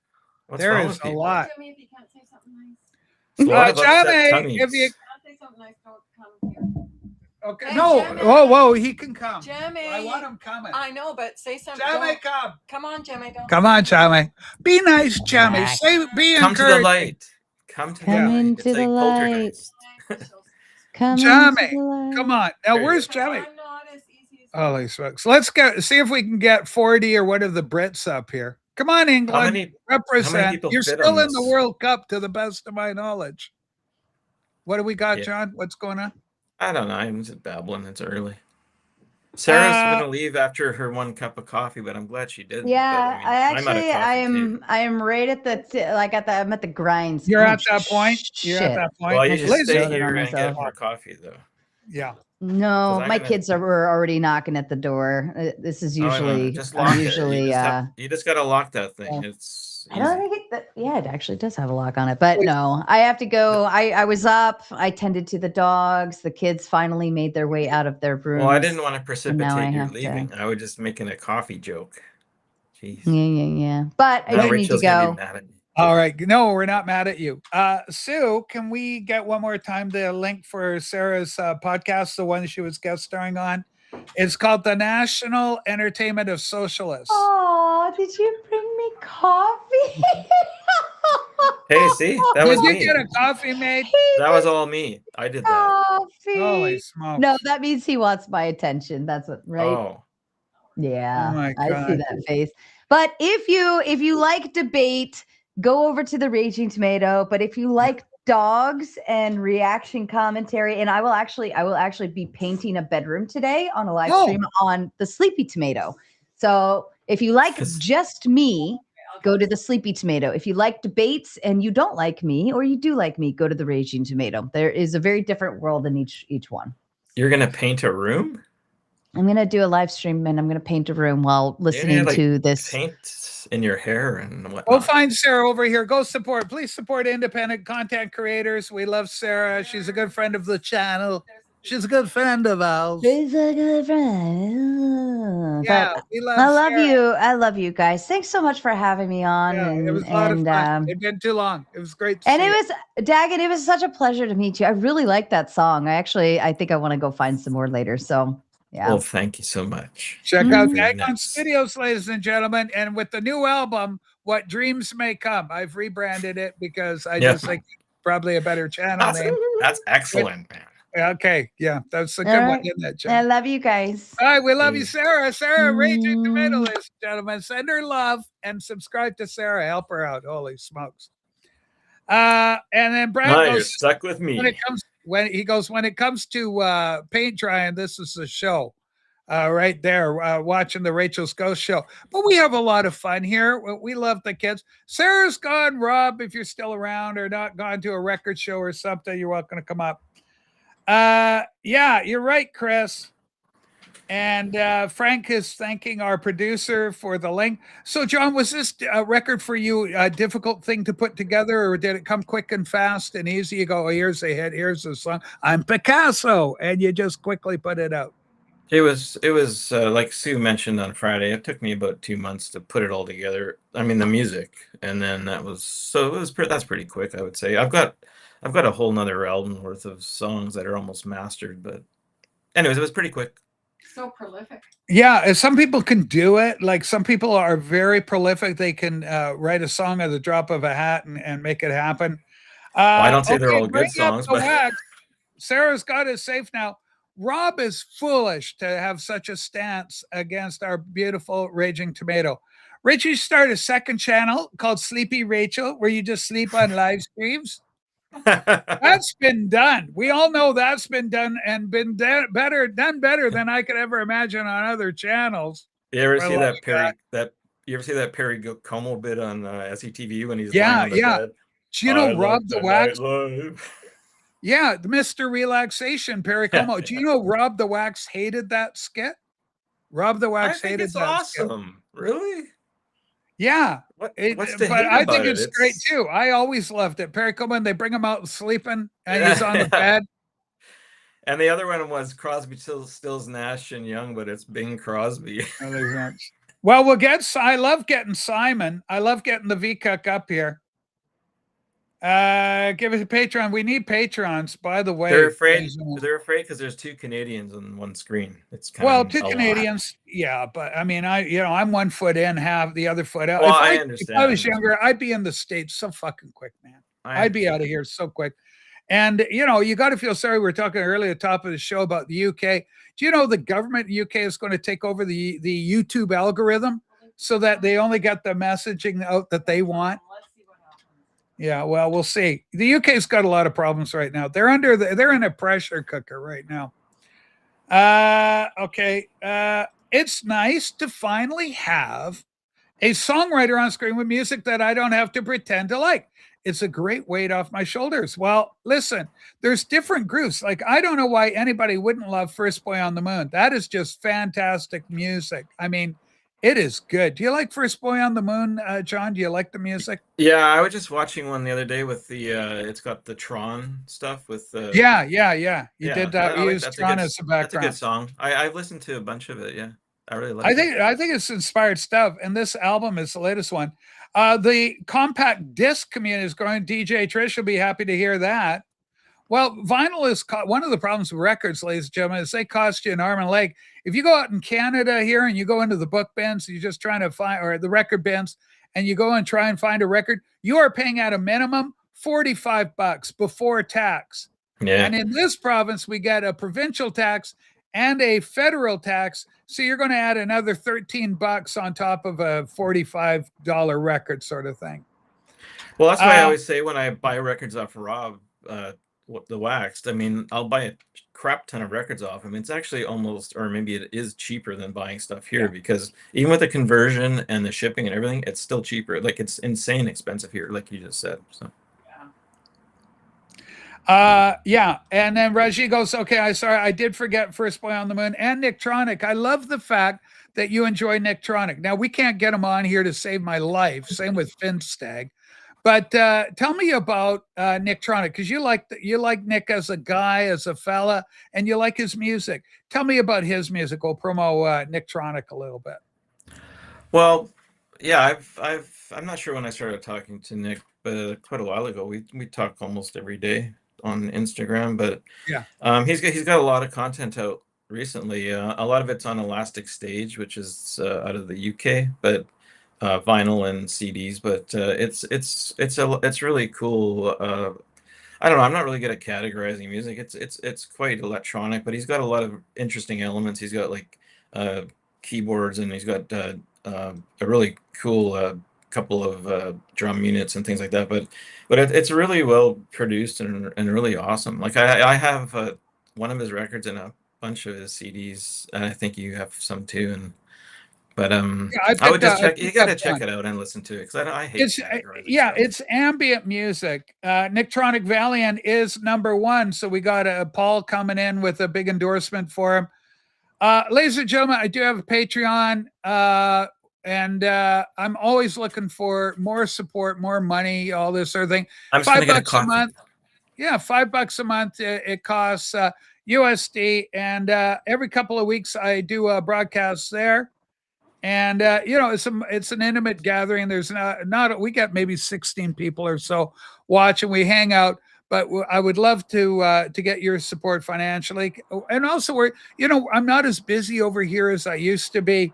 We used to do a show every day, and I just don't have the interest. I'm really not into record collecting the way I was. I'm into supporting my friends and friends of the channel. I'm happy always to give a nod and a support and throw some money out. Yeah, here's here's our guy. It's Nicktronic on vinyl. All right. Tell us about the record. He's got a lot of vinyl, and I really like the artwork. Like, this is wicked to me. This is really old school, like sci-fi to me. It's so cool. But really well done, really put together well. So Nick tries to how does he explain it? He calls it experimental ambient music is how he labels it. Yeah, it's really you gotta. I would just say go listen to some. It's really, really awesome. I know that Breakfast King and I have similar interest in his music. Reaction to his music, like your fans really good of the stuff, music. Yeah. I actually, on my trip, I just drove out to Christina Lake. I was going to play some. I have my Ford Focus. Yeah. Interesting comment here. Star Trekker says, I think Stunt Rock Confusion would like Dagon Stuff. That's interesting. Maybe get your record in the hands of Stunty and see if he'll promote you on his channel and do some stuff. We're friends. We've talked. I always miss his show because it's on at 1:00 and I'm working. Chauncey, don't let that eye wander away from me. I'm telling you that much right now. Holy smoke. Chauncey Phillips, critical comment, hurtful. Okay. I'm not too sure. Okay. Ramoga goes, I love Dagon's song. It had a rolling song. Rolling song remains the same. Song remains the same groove to it. Kind of floating along there. Well, thank you. So there's some high praise indeed comparing you to I love Eddie that song. Zeppelin. I love, that's a nice comment. Thank you. I would give money directly. What the hell's going on? It looks like, Sue, you need to start your own Patreon. Yeah, Sue, it's time to put your paid PayPal up here. Holy smokes. I think you're right. We got a lot of people wanting to support Sue and her, because Sue's a Democrat. A lot of people don't know this. So if you're a Democrat, you want your money to go to a good place. Sue And she's loves buying- Jimmy Carter. And Yeah. she's buying very expensive paints. I actually really like Yeah. Jimmy Carter too. I'm a big fan. of Jimmy Carter. Okay. That's if Stunty has finally dug himself out of the infamous album Cave In. Ladies and gentlemen, it's so important if you are a record buyer to build sturdy shelving. I've got 3/4 inch plywood for my shelves, strongest material on earth for record shelves. They never collapse. Absolutely fantastic. Do not tarnish your music, Dagon, with the Stunty seal of approval. There's a little questioning expression there. Oh, I'll support you both individually. Beetle Babe, we support you. We love Beetle Babe. Holy smoke. There have been forces arrayed against Beetle Babe, but we love the dear girl and we stand by her, and she's a cutie and we love her and she's a nice girl. Okay, Mantronics, deep 80s callback for Mantronics. Okay, I would be more apt to give money to Sue if she appeared on camera. Chauncey, you run a tight bargain. Sue I got to tell you, Sue hates being on camera. She absolutely loathes it. She detests it. Some she doesn't like. She doesn't groove. She doesn't dig. So you're stuck with me. But a lot of people have said I'm the talent. I'm the money shot. Keep your mind on that. But anyway, we have so much fun. Ladies and gentlemen, the next album, apart from John's, that's coming out, is we've got Project Gemini with his latest album. And I believe it's called Darkness, Tears of Regret, something like that. And it's coming out, and I've pre-ordered mine, and it's on the way. It should be in the mail coming any day. Hey, Rach, hope all is well. Been a few. I'm usually not up this early. Inferno, welcome aboard. Here we are. Yeah, it's an early show. I do 2 shows, but the other one you got to pay for, and it's on Friday nights at 4:00 Pacific. So if you're not a night person, or if you're not a morning person, you can catch me there. Yeah, Randy Deadwalks helped Rach choose the thickness of her shelves. Yeah, because he's a carpenter. So I go, Randy, how do you build you're a carpenter. What kind of wood do you recommend for building shelves? He goes 3/4 inch birch. Birch is a hardwood, not softwood. It's a hardwood. Takes a kick and takes a lick and keeps on ticking like the old Timex watches. No warpage. Yeah. And Jen goes, I'm with Sue, to be fair. I've come to hate going on camera. Jen doesn't like it. Yet the camera loves both you girls. The camera loves you. Yeah, it does. Oh, boy. Well, you always have me. Okay, here it is. Chauncey. I love Sue on camera. There you go.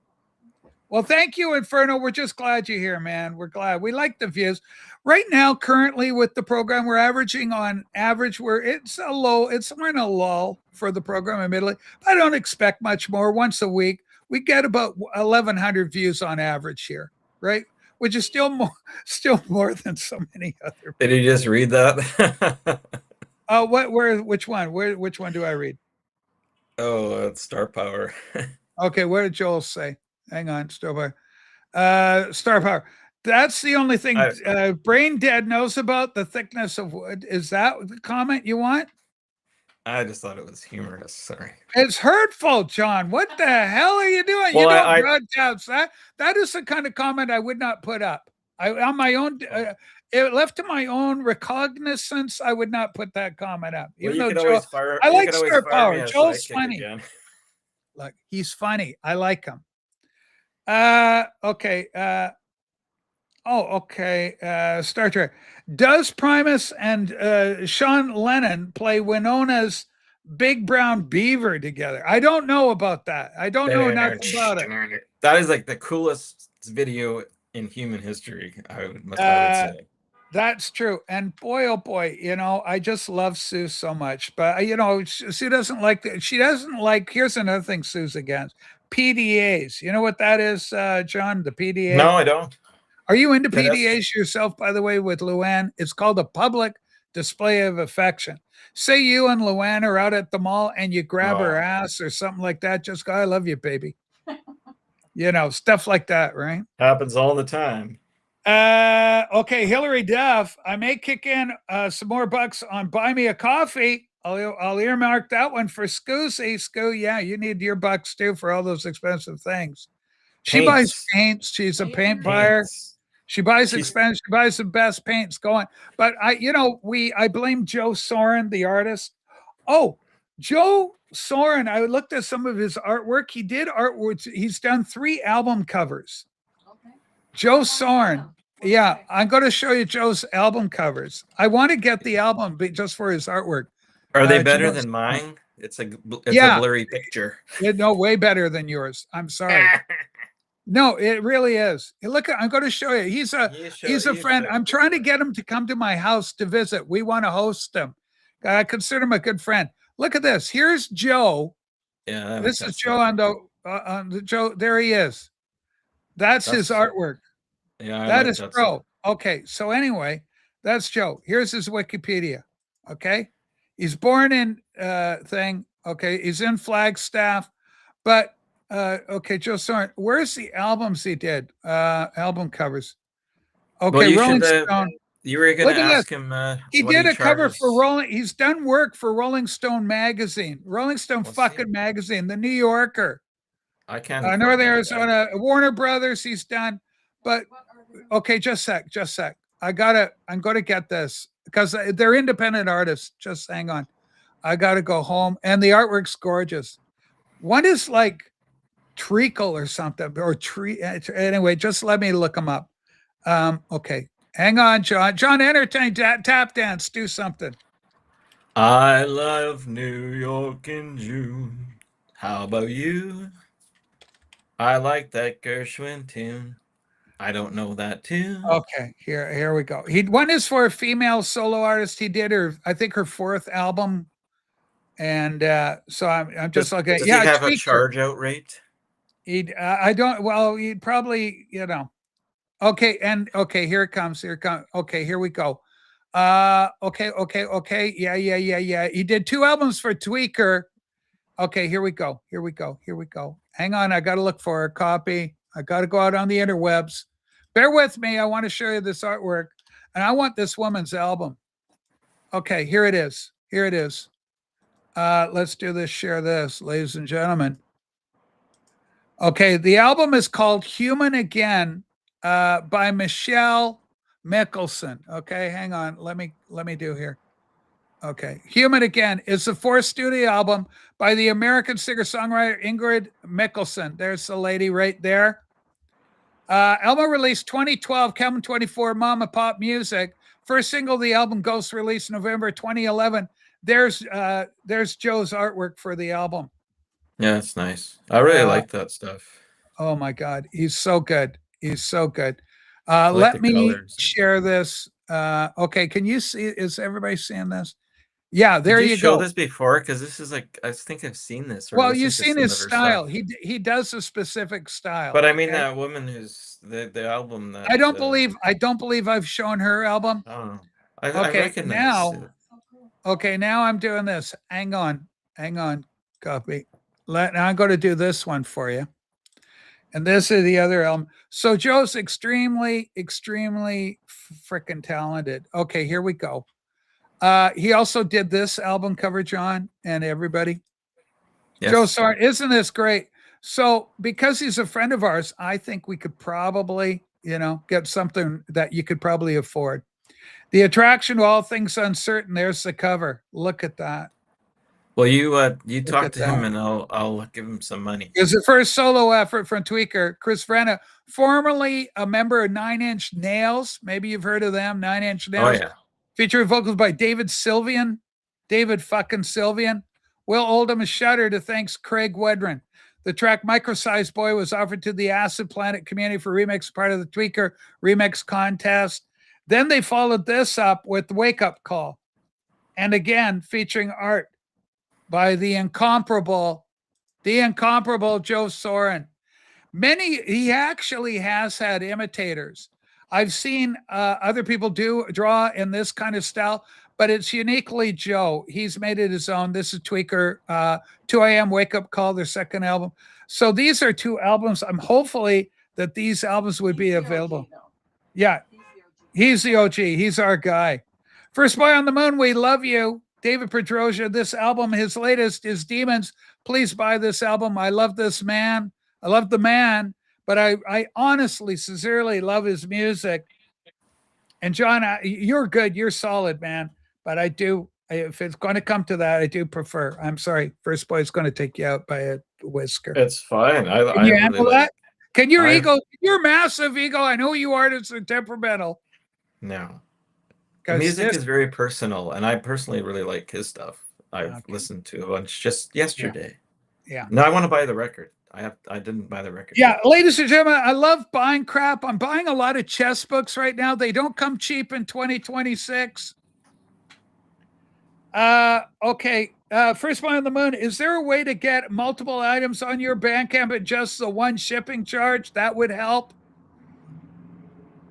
Thank you, David. First Boy on the Moon. Joe saying he'd love to do something for your Dagon. Joe Soren says he would love to help you. We're getting private communications from the legend that is Joe Soren. Wow. And we would chip in. I would help chip in for the cost. I have another whole album. Joe, almost. we have to charge. You have to charge, but we if we can reach it and we can afford it, that you would, John, you would benefit from having somebody of that guy's credibility. Rolling Stone fucking magazine. Are you killing? And I've already told you in future endeavors, play around with it. Get Donnelly on your album. I think I just can't stress this enough. For musicians, work together. Do stuff. It never hurts to reach out and talk to me. Joe Callio's a friend of ours. Talk to Joe. What the hell? It doesn't hurt. He's not going to hate you for asking. None of these guys are going to hate. David Donnelly, please don't do it. Don't hurt me. But would you hate it if John were to ask you for? I would do if it was me. We have talked on Instagram. We're cool. Yeah. We just need the time, and it's basically the time to do it, right?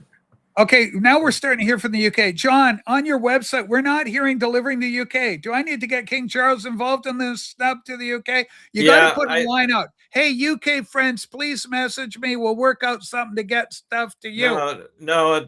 If you're in the UK, I should have mentioned this, and it should be on my website, but put it on your website, John. Right? What you're going to say now, put it on the website. Say it. Yes. Well, what I'm saying is that if you're in the UK, if you're anywhere that's not North America, right now you have to use Bandcamp, because my actual website only supports 2 shipping options. So I've got US and Canada, but I couldn't do a third one, and I'm not sure. Well, you got to write that out there. You've got confused Brits. People in the Channel Islands right now are crying because they go, "I'm on a Channel Island and I can't get Dagon music." It's on Bandcamp and will they know that by going to your channel? Maybe you could spend a little time to type a message. By the way, if you're in the Channel Islands, please go to this link, and you will be able to order from there. Thank you so much. I will do that. Love John, aka I only found out when I was Power doing it yesterday. So yeah, I'll do that. I'll put that. Where's the fucking link? Sell something for once, John. What the hell's wrong with you? Sell something. Well, sell. I think Sue put the link up in the chat, didn't she, for the Bandcamp one? John, you are the laziest make $1 million guy I've ever heard in my life. I'll put it in the chat. I think Sue kind of done something. I'll put it in the chat. You don't have to. Sue will do it. I'm just saying, John, just do this. Hey, producer, drop the link, please. Thank you. And that's all you need to do. Don't worry about it. But don't go, I think somehow, some way Sue may have already done. Don't, come on. A little energy. Sell. It's early. Yeah.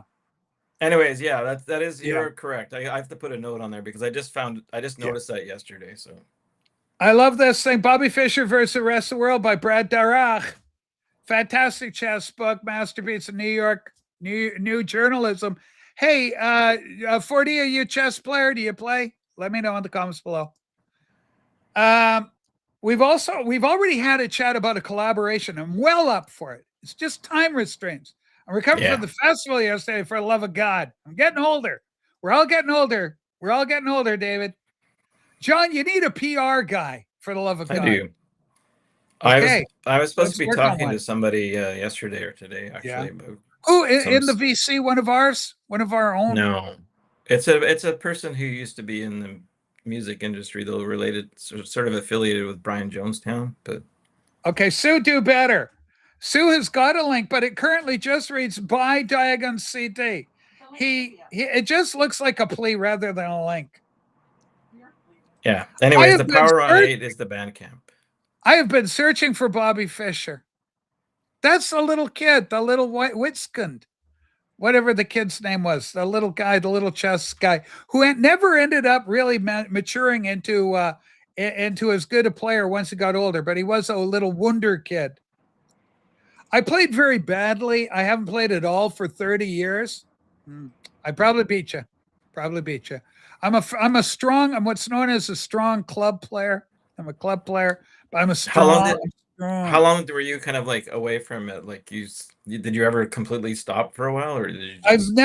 I've stopped for sporadic little bits. Once I ran into chess.com, I've played pretty much consistently for 10 years, at least a move a day. I've dabbled in it, but I haven't been serious.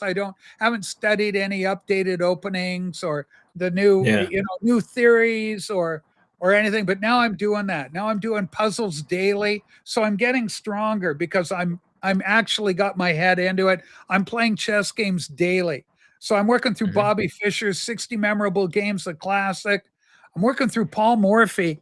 This guy was born like 1837. He dies young at like 37 years of age when he's like 40. I think he's 37 years old when he dies, something like that. He came home from he's from New Orleans. Yeah. And he's an American prodigy as a kid. A prodigy. He learned from watching his dad and his uncle play. And he became the best player in the world before there was a world championship. So the games are older chess. That chess has evolved a lot. We're in a new era, the computer era, where people have access to computer analysis of post. You play your game, the computer analyzes it. Do this move, not that move. And computers play moves that are not, they're counterintuitive to humans. But this book, Morphy, these books are played like 1857. You can play a game from 1850, like 101 years before I'm born, and the moves are all recorded. It's like watching an old videotape of an old hockey game, as fresh and as real as the day it was played. Master player. He had a hot walk. It was hot and humid in New Orleans back in 1880 or so. And he's walking home and he decides to have a super cold bath after being in the hot sun. And he suffered a brain aneurysm while in the tub and died. So be careful when you go from hot weather into a cold bath. Like, it's not the best thing to do to your system. It can give a shock to the system. Don't those like Finlanders do that with their They do it, but it's also freezing there, right? They go out when it's freezing and then they go cold to cold. Oh, that's okay. Cold to colder. This is going from extreme heat to extreme cold. Don't do it. So is that anyway, book, Paul Morphy. Is that out of print, or is that a new, like? That is a brand new. That is a brand new reissue of that. So they're still That's there. Cool that they reissued it. That's cool. Yeah. Yeah. Peace of love from Rochelle. We love Rochelle, the pride of Oregon. Marty's better half. I'm going to say better. Sorry, Marty. I love you. Marty's a pretty great half in his own make. What movie did we watch where Marty was in it? What? We watched a movie and the guy reminded us so much of Marty. Was it a Nick Cage film? It was a Peter Dinklage movie. The Oblivion movie. Was Billy Marty, Barty you were the sound man. You were the sound man. They say playing bridge is like the old game of bridge. If you haven't got a good partner, you better have a good hand. Oh, really? You seniors know what he means. Power Nate sounds cool. Cool. Me likey. Okay, First Boy on the Moon. You got approval from First Boy on the Moon. Thank you. And I am gonna buy your record. Probably. Yeah, you gotta get his album. Power John. on 8. Power on 8. What is that thing? Power on 8. What is it used for, John? This is just a short range, like walkie-talkie, like a. Oh, it's a communication device. Yeah. Marty's rebelling against Rochelle being the better half. Marty, it's true. I'm sorry. She's a real girl and whatnot. All right. Yeah. Okay. And you could go there to buy the Dagon Studios album direct from John. Probably better, even if you're in Canada, US, go direct. John, I think, John, you get all the proceeds that way rather than paying a small dividend. And then there is just a little glitch that we were talking about is that if you're outside of North America, you're going to use Bandcamp, which we posted too. But yes, I'm sorry about that. I mean, it was confusing me too. I was like, I don't know why. Anyways, that's what you got to do right now. But he's going to put a note. Yeah, if you're in the UK, he's going to put a note on his .com and get it fixed. There is a link to the Bandcamp on my website in the where the menu is. It's just an icon of the Bandcamp thing, but it's hard to see. But anyway, don't players put buzzers in their butts to cheat on chess.com? No, Mitch, it's a myth. It's a fable. Don't believe it. Ladies and gentlemen, direct from Muscle Beach, it's the Pride and the Prejudice. Rob the Wax. Rob, where are you going, buddy? To hell. Oh, Rob. Now, Rob, are you in the driver's seat or because I got to mirror you, maybe? He's in England. No hands, Rachel. Okay, it's Jim's driving you. Where are you guys going? Highway to hell. Roadkill for Sunday dinner. We're trying to see. Roadkill. Look out for squirrels. You have. You got a lot of boxes back there, Rob. What is it? Saw a peacock roaming through Jim's neighborhood. Sue, throw in the link for the coffee. Buy me a coffee. Throw that link in. Let's try and get some money. Rob, I'm trying to buy a lot of chess books. Hey, Rob, you're like, I forgot. You're like a Jew type guy. You know, you Jewish guys have something from Jesus or something that makes you good at chess. So many of the best chess players ever. Did you know this, Rob? Were of a Jewish persuasion. Bobby Fischer. And I got to show you a guy, Rob. You're all frozen, Rob. Hang on. Rob's going to love this. Rob, this guy here, he's a Jewish guy and he's so good at chess, Rob. Hold on. And Reinfeldt's Jewish and he's good. Can I get a word in edgewise, please? My heroes is Jewish chess players, Rob. Rachel? Yeah, Rob? It's very nice. You should retitle the stream Sunday Morning Racial Profiling. Rob, come on. Hey, Rob, is there racial profiling if we do it in a positive way? What was positive of what you just said? That the Jewish guys is really good from Jesus on their chess playing. Like this guy. He's a Jew. He's so good. Rachel? He's one of my favorites. Yeah, hold on. The reason someone's good at chess has nothing to do with Jesus. Okay, really? It has not. Zero. Dang it. What? Is everyone good at chess? And not everyone. Okay. It's how you're wired. No, Jesus loves Jewish people. He even said, I love you, Jews. Rachel, that has nothing to do with chess.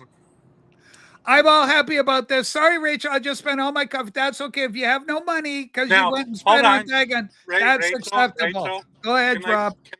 Can I say something to you? So Jesus has control over who's good at chess. Yes. That means it's some sort of award for being on the planet or something. So does that mean when we see a woman with huge tits, do we have to thank Jesus? Yeah, kind of. I guess it's in your genetics, and Jesus made all the children, even girl ones. Rachel, God is responsible for our wiring, correct. Did you come up with a scale for Jesus, like good at chess, big jugs? Yes. Yeah, Rob, you know that. We've talked about on the show before how Jesus loves the children and that the Jewish people is uniquely blessed as a sign to all the nations of the planet that God loves them. Now, should we thank Jesus for Swedish ladies?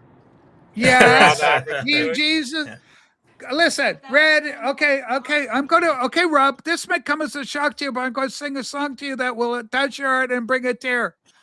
Red and yellow, black and white, they are precious in His sight. Jesus loves the little children of the world. See, John, what happened there, John, when I sang for Rob? It was really nice. Red and yellow, black and white, they are precious in His sight.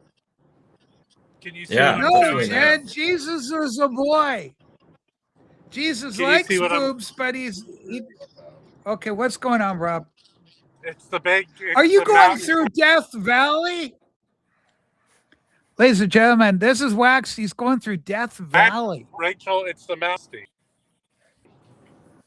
It's the Majesty Mountain. Is it pretty, Rob? Looks so warm. Looks so warm. It makes me. Hey, Rob. Yeah.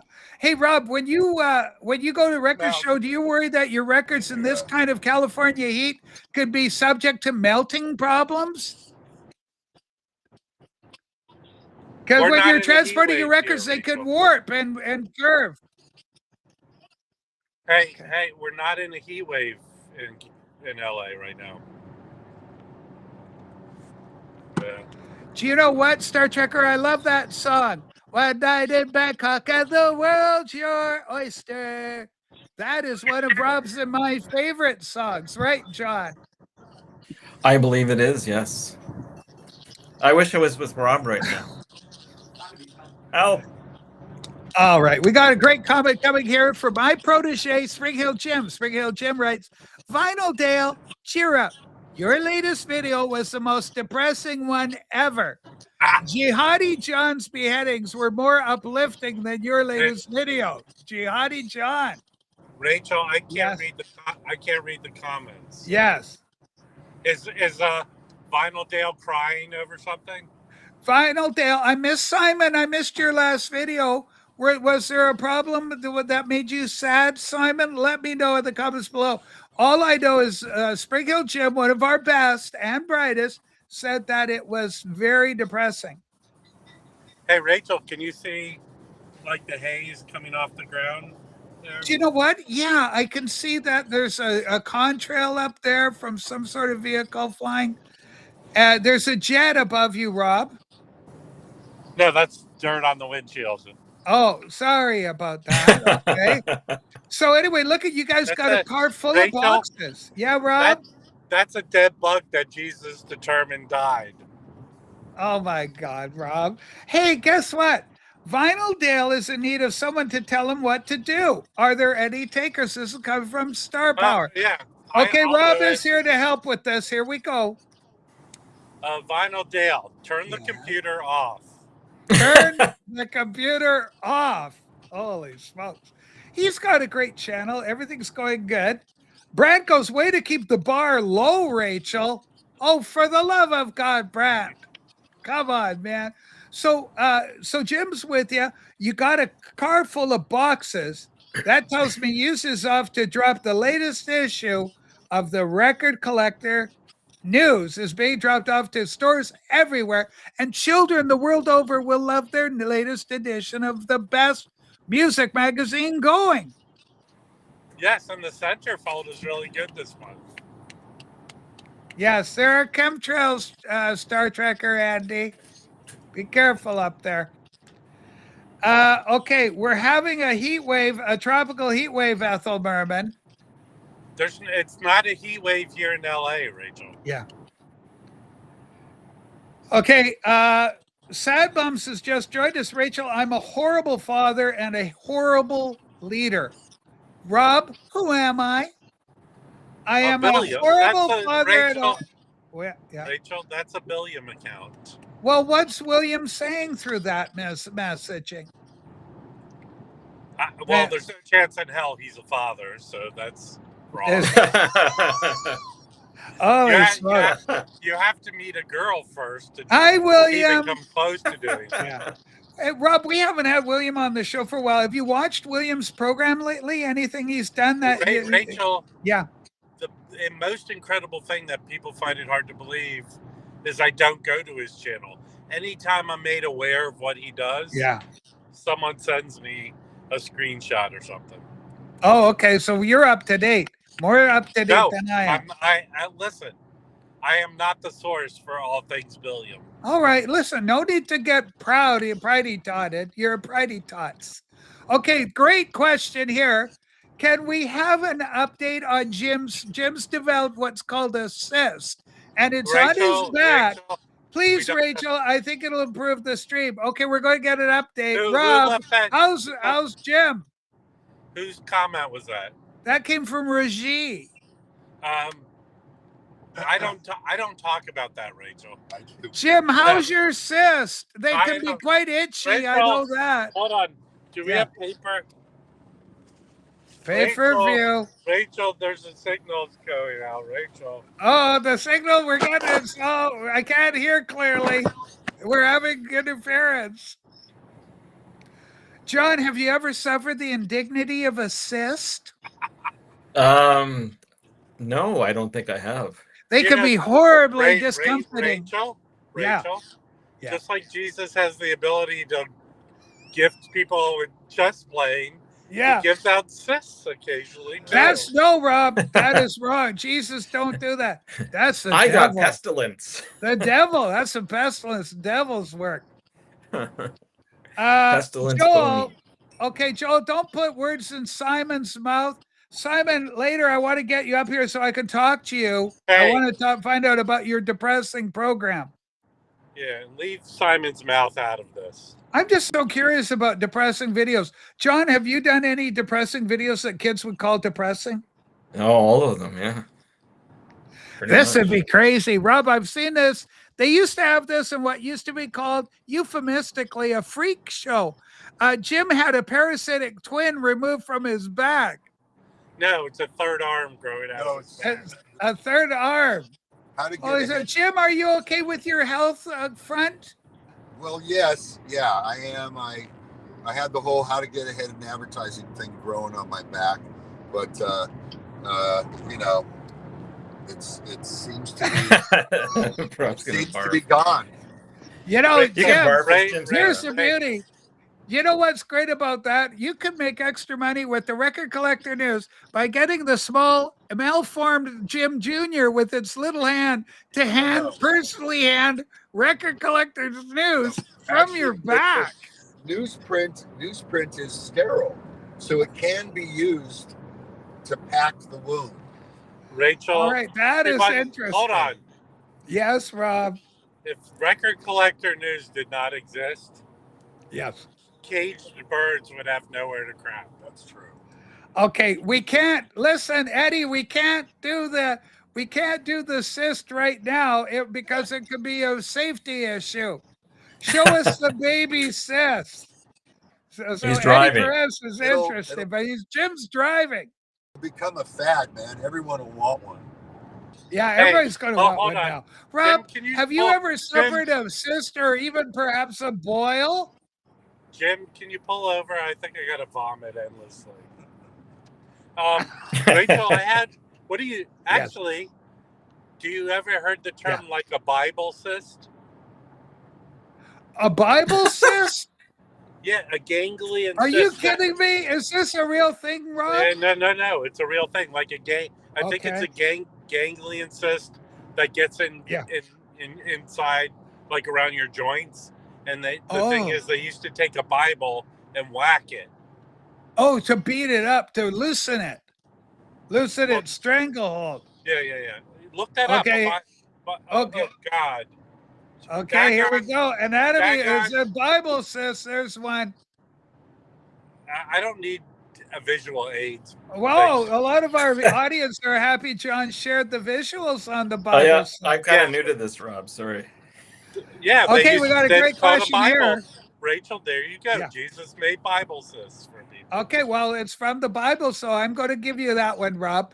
And there's a song. How old was Jim's parasitic twin when he was pulled from Jim's back? 20 years old. 20. It was a young and hale 20-year-old. He's 200 years old. Yeah. Okay. Okay, here's a recommendation.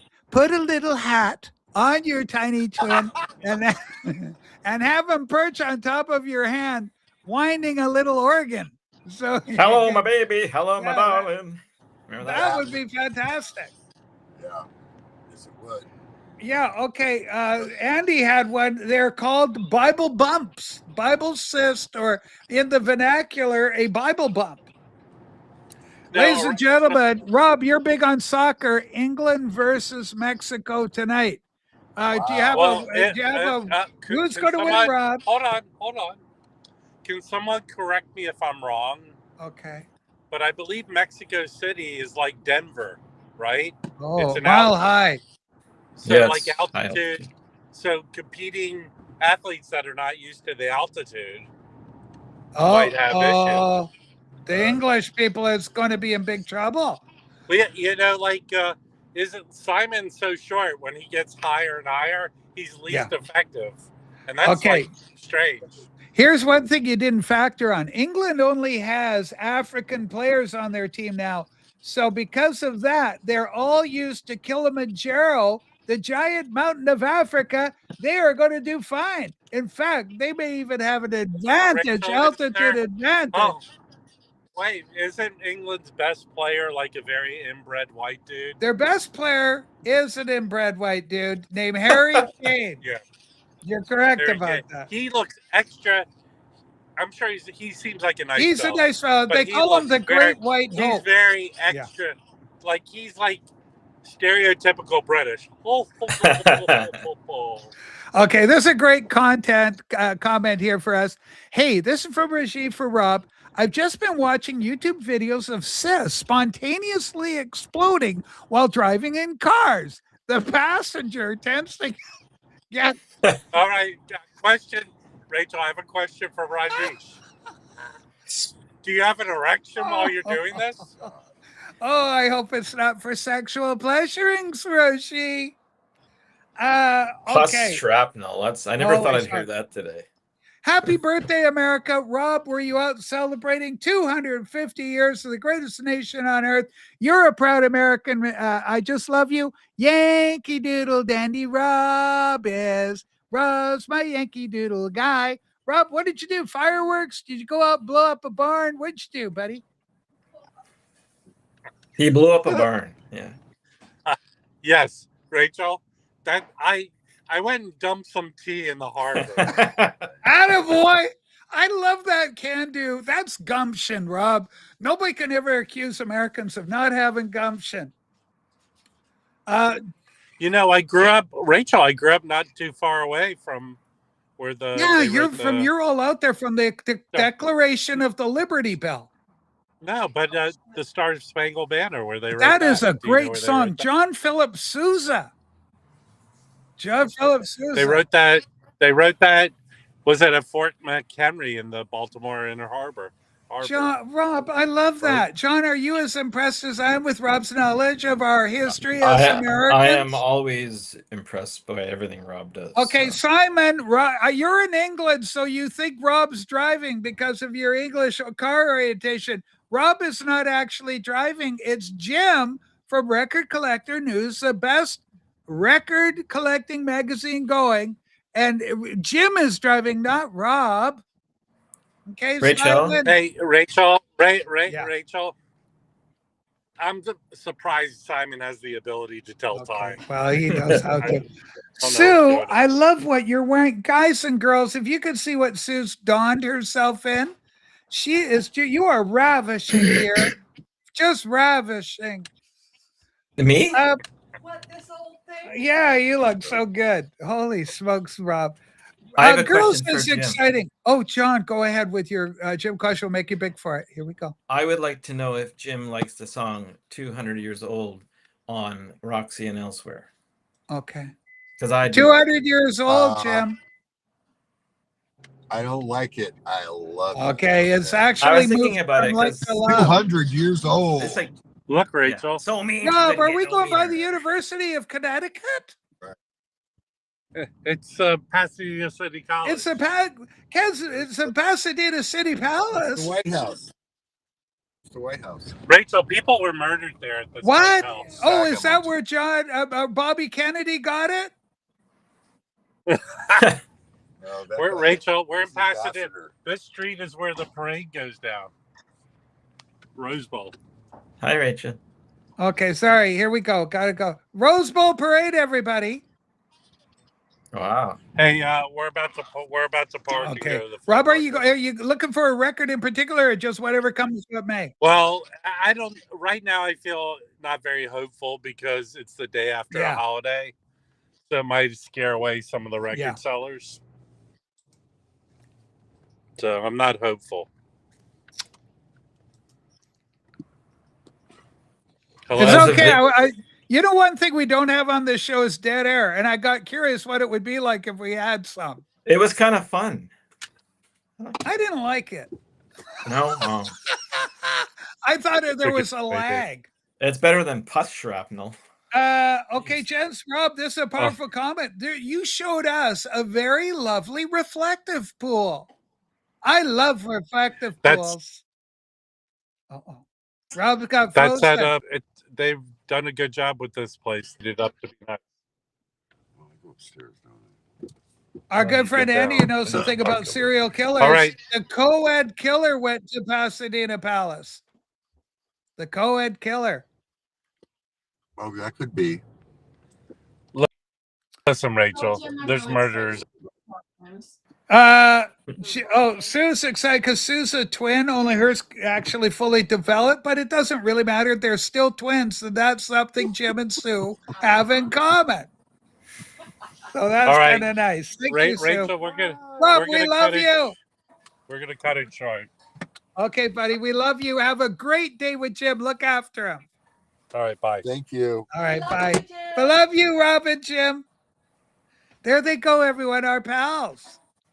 Wasn't that just nice? Rob had a strong showing in today's show. This has been a good show because we had the beautiful tomato raging. We had our handsome John with the world debut right here on this channel of Power on 8's incredible new album, In Search of Mysterious Human Signals. Yeah, by Leonard Nimoy. By Leonard Nimoy. Yeah, it's kind of like that, right? Hey, okay. Rach, did you get a copy of Morrissey's Notre Dame single? It features an orchestrated version of the song Notre Dame single. I haven't got that one. I'd love it. I know that Morrissey is out in LA hanging by the pool and stuff. John, if you could live anywhere in this big old ball of ours, where would you like to live? Where would you go? Where would you throw a dart and land? Iceland. Iceland? Why Iceland? It seems remote. It seems very intriguing to me. I don't know. There's something. Would it be chilly there though? That's fine. I'm from Ontario. I can handle it.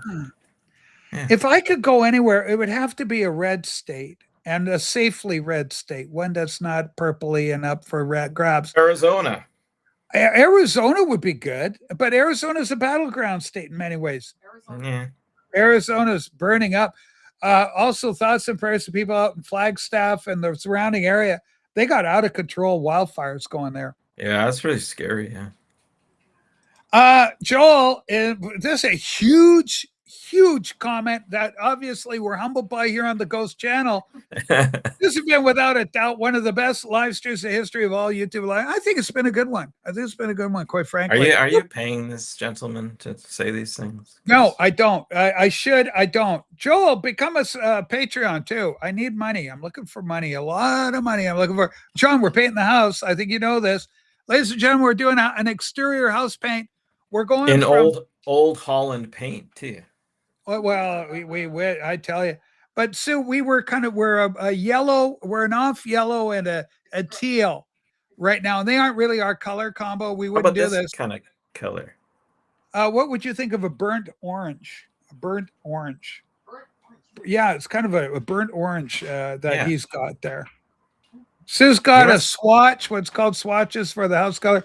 Yeah, so we're a dark greeny gray would be nice. Well, here's the house color. It's going to be this.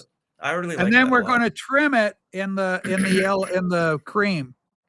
So it's going to be this trimmed in the yellow and then the green. I like it. No, it's I really like that green. A cream and kind of a sagey green. Okay. Whoa. Kevin Sprague is here. Iceland keeps a family registry like Japan does. Very, very intertwined family histories. What could you offer the inside? You're talking about them to you, but what can you offer the Icelanders? I can do some programming. Well. If it isn't good old PB Tall. PB Tall, it's been too long since we had you. Hey, Rach, you'd love Utah. I don't know. Too many Mormons. Big Nice. Tabernacle, Salt There's so Lake many City. beautiful places there, though, in Yeah. Utah. It's like Moab. That's pretty beautiful. There. Anyway, you know what? The albums I do want to get, I want to get those Joe Soren art albums just to buy them for his art. Okay, I know. now, So do I. yeah, because it's Joe. Better to give money to Joe. Don't buy the album. Well, no, Joe but doesn't make anything else. yeah, no, but he's got the. I want the artwork in my collection. I'm sorry, Sue. That's Save what I your want. butt stuff. Holy shit. Okay, let me do something. I I'll love buy the you one, green Rachel. color. It's almost the same color on my walls. Yeah, it's just green. We like green here. You know, we do green, right? You could offer the Icelanders what's known as genetic diversity. Yeah. Okay. Oh, I went to Windsor, England. Our good friend Ian Rankin the Obscure, if you're watching Windsor. I went to Windsor, not Ontario, but Windsor, England, a few weeks ago to watch my brother play the great old game, the venerable game of cricket. The North-South divide in the UK is as real as the day is long, John. North-South divide, it's real. There is a difference in thinking. Where? In England? In England, yeah. They got their own divisions. Utah and Colorado. My sister's in Colorado. She's in Aspen, the resort town. That's where Hunter S. Thompson lived. Did he In not? Aspen? Was he in Aspen? Yeah. My sister knows Tuesday Weld, the 1960s Cookie. Yeah. Lend me your comb. She knows Tuesday Weld. Wow. She's got a Wow. little chunky, not my sister, but Tuesday. You know, she was a hot blonde, but now that she's elderly, she's gotten a little chunky and she's very Mhm. petite. So she's like a little donut now. Little It's all that Timbit for you popcorn. she was Canadians. eating. Lots of popcorn. Okay. Okay. The Mormons used to brew their own whiskey and smoke cigars. So this is Salt Lake City. Nah, it's a whole different thing. Okay. I'm a Jack Mormon. My side of the family got excommunicated for not Mormoning it up properly. That can happen. You got to be careful. Not Mormoning it up properly. Holy shit. Dudley's second wife. Wait, yeah, my sister knows Dudley Moore's second wife, Beetle Babe. I didn't know Tuesday and Dudley, they're both tiny and petite. So I can see why they would have got together. Mormons are actually like Islam light. Okay, I can see that. I can see that. The fuck? The extra wives.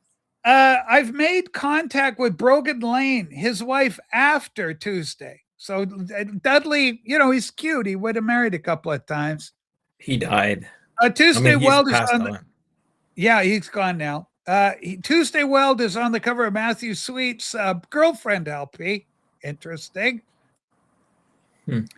Dudley's first son was actually born to Tuesday. Tuesday Weld, the mother of Dudley's little half English American kid. Aw. John, now you're Welsh, part Welsh, which is an incredible thing to be. It is, isn't it?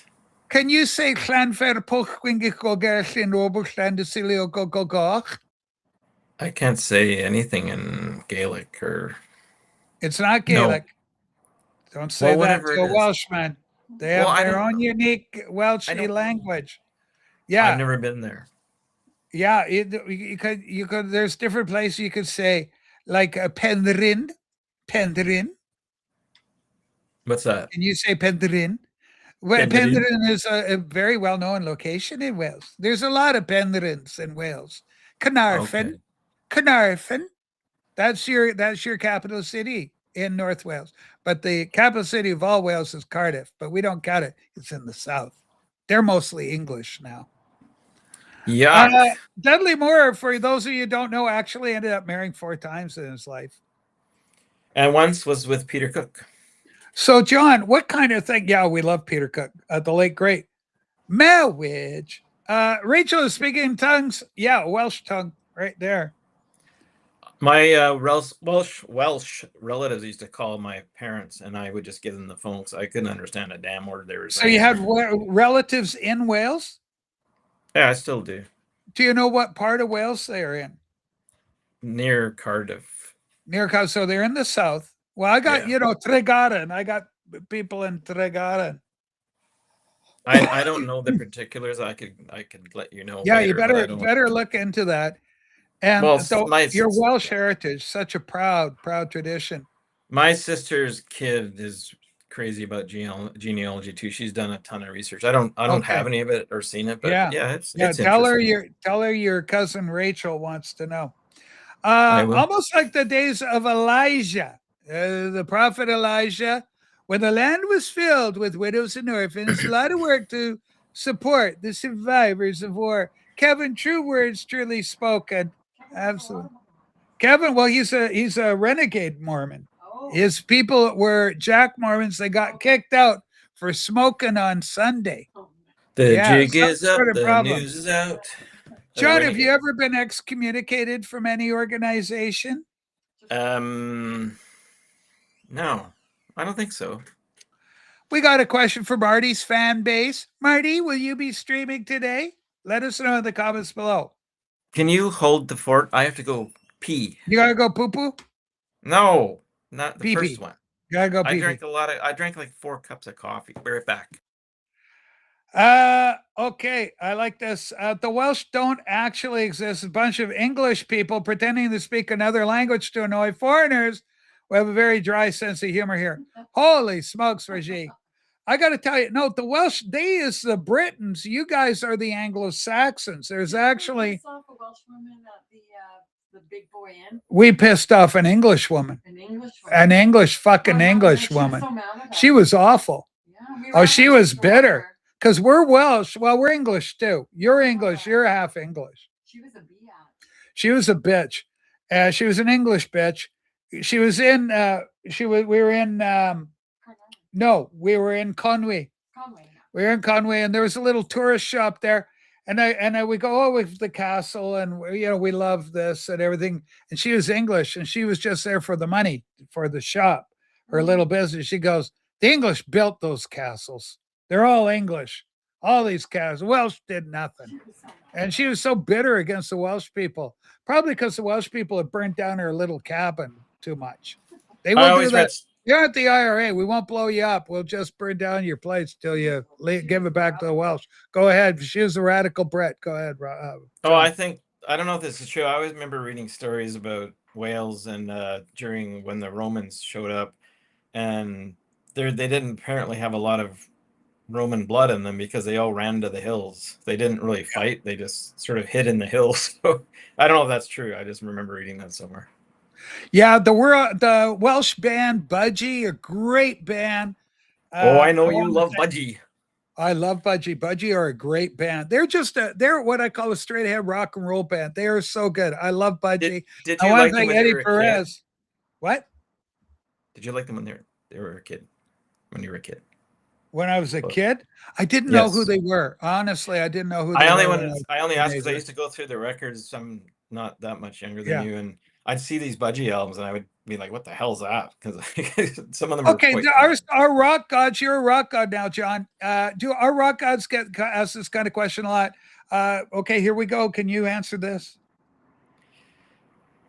John, if I order a CD from your site, will you write me a note on it to VU meters, a ravishing, rapscaling, and a raconteur with admiration, John Dagon. You gotta write it like that. Can you keep that up there? Yeah. For a second. Take a screenshot. Take a screenshot. Yes, I will do that. Okay, he's doing it. You're getting exactly that comment. You asked for it, you get it.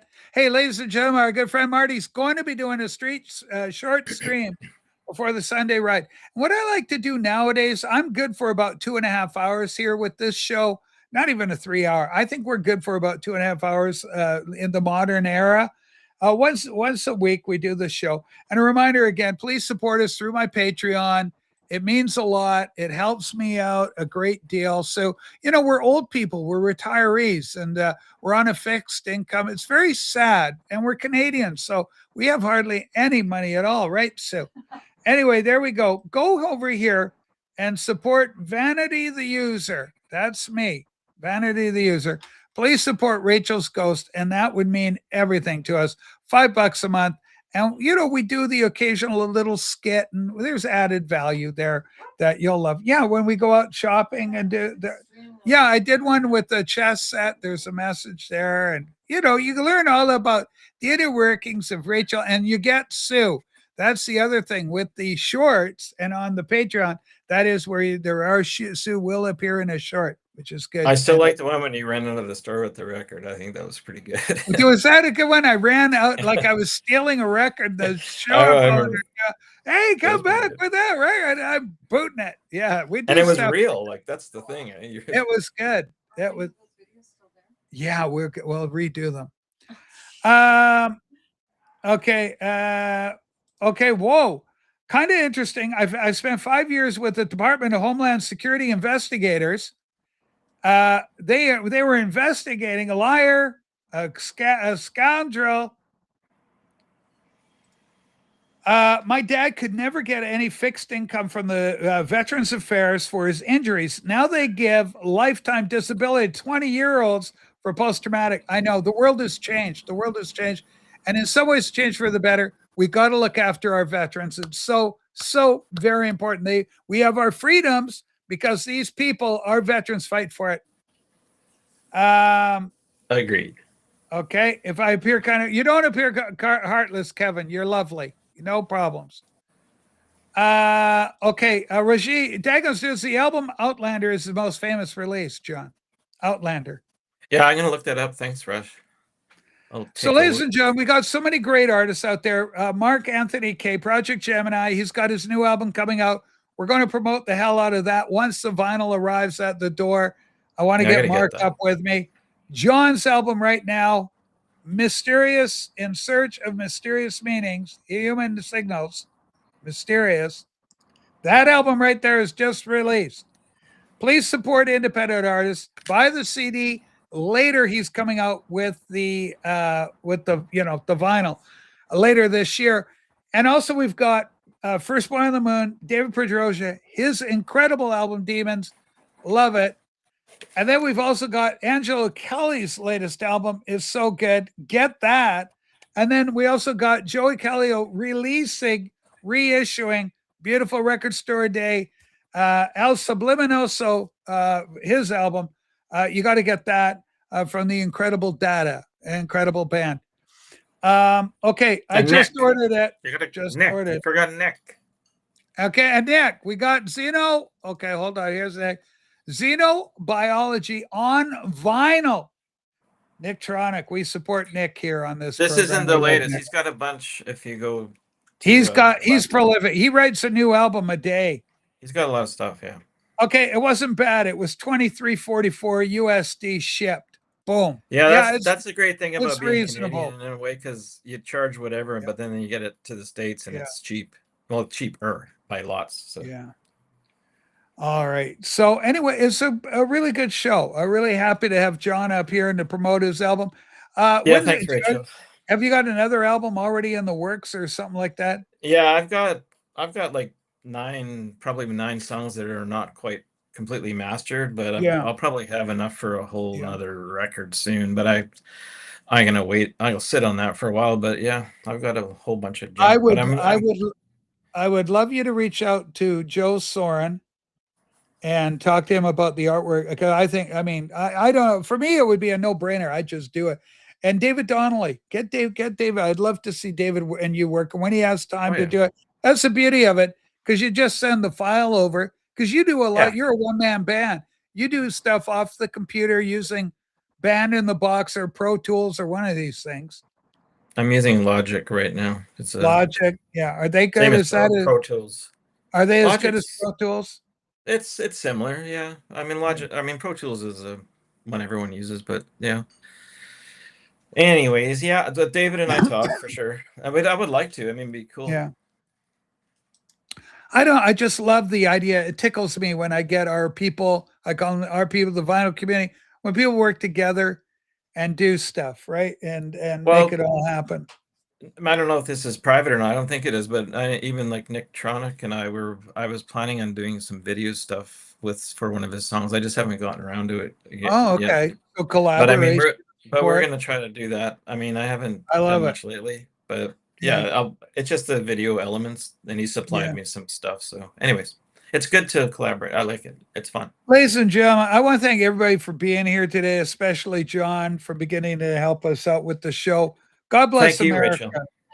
Thanks, Sue, Rachel.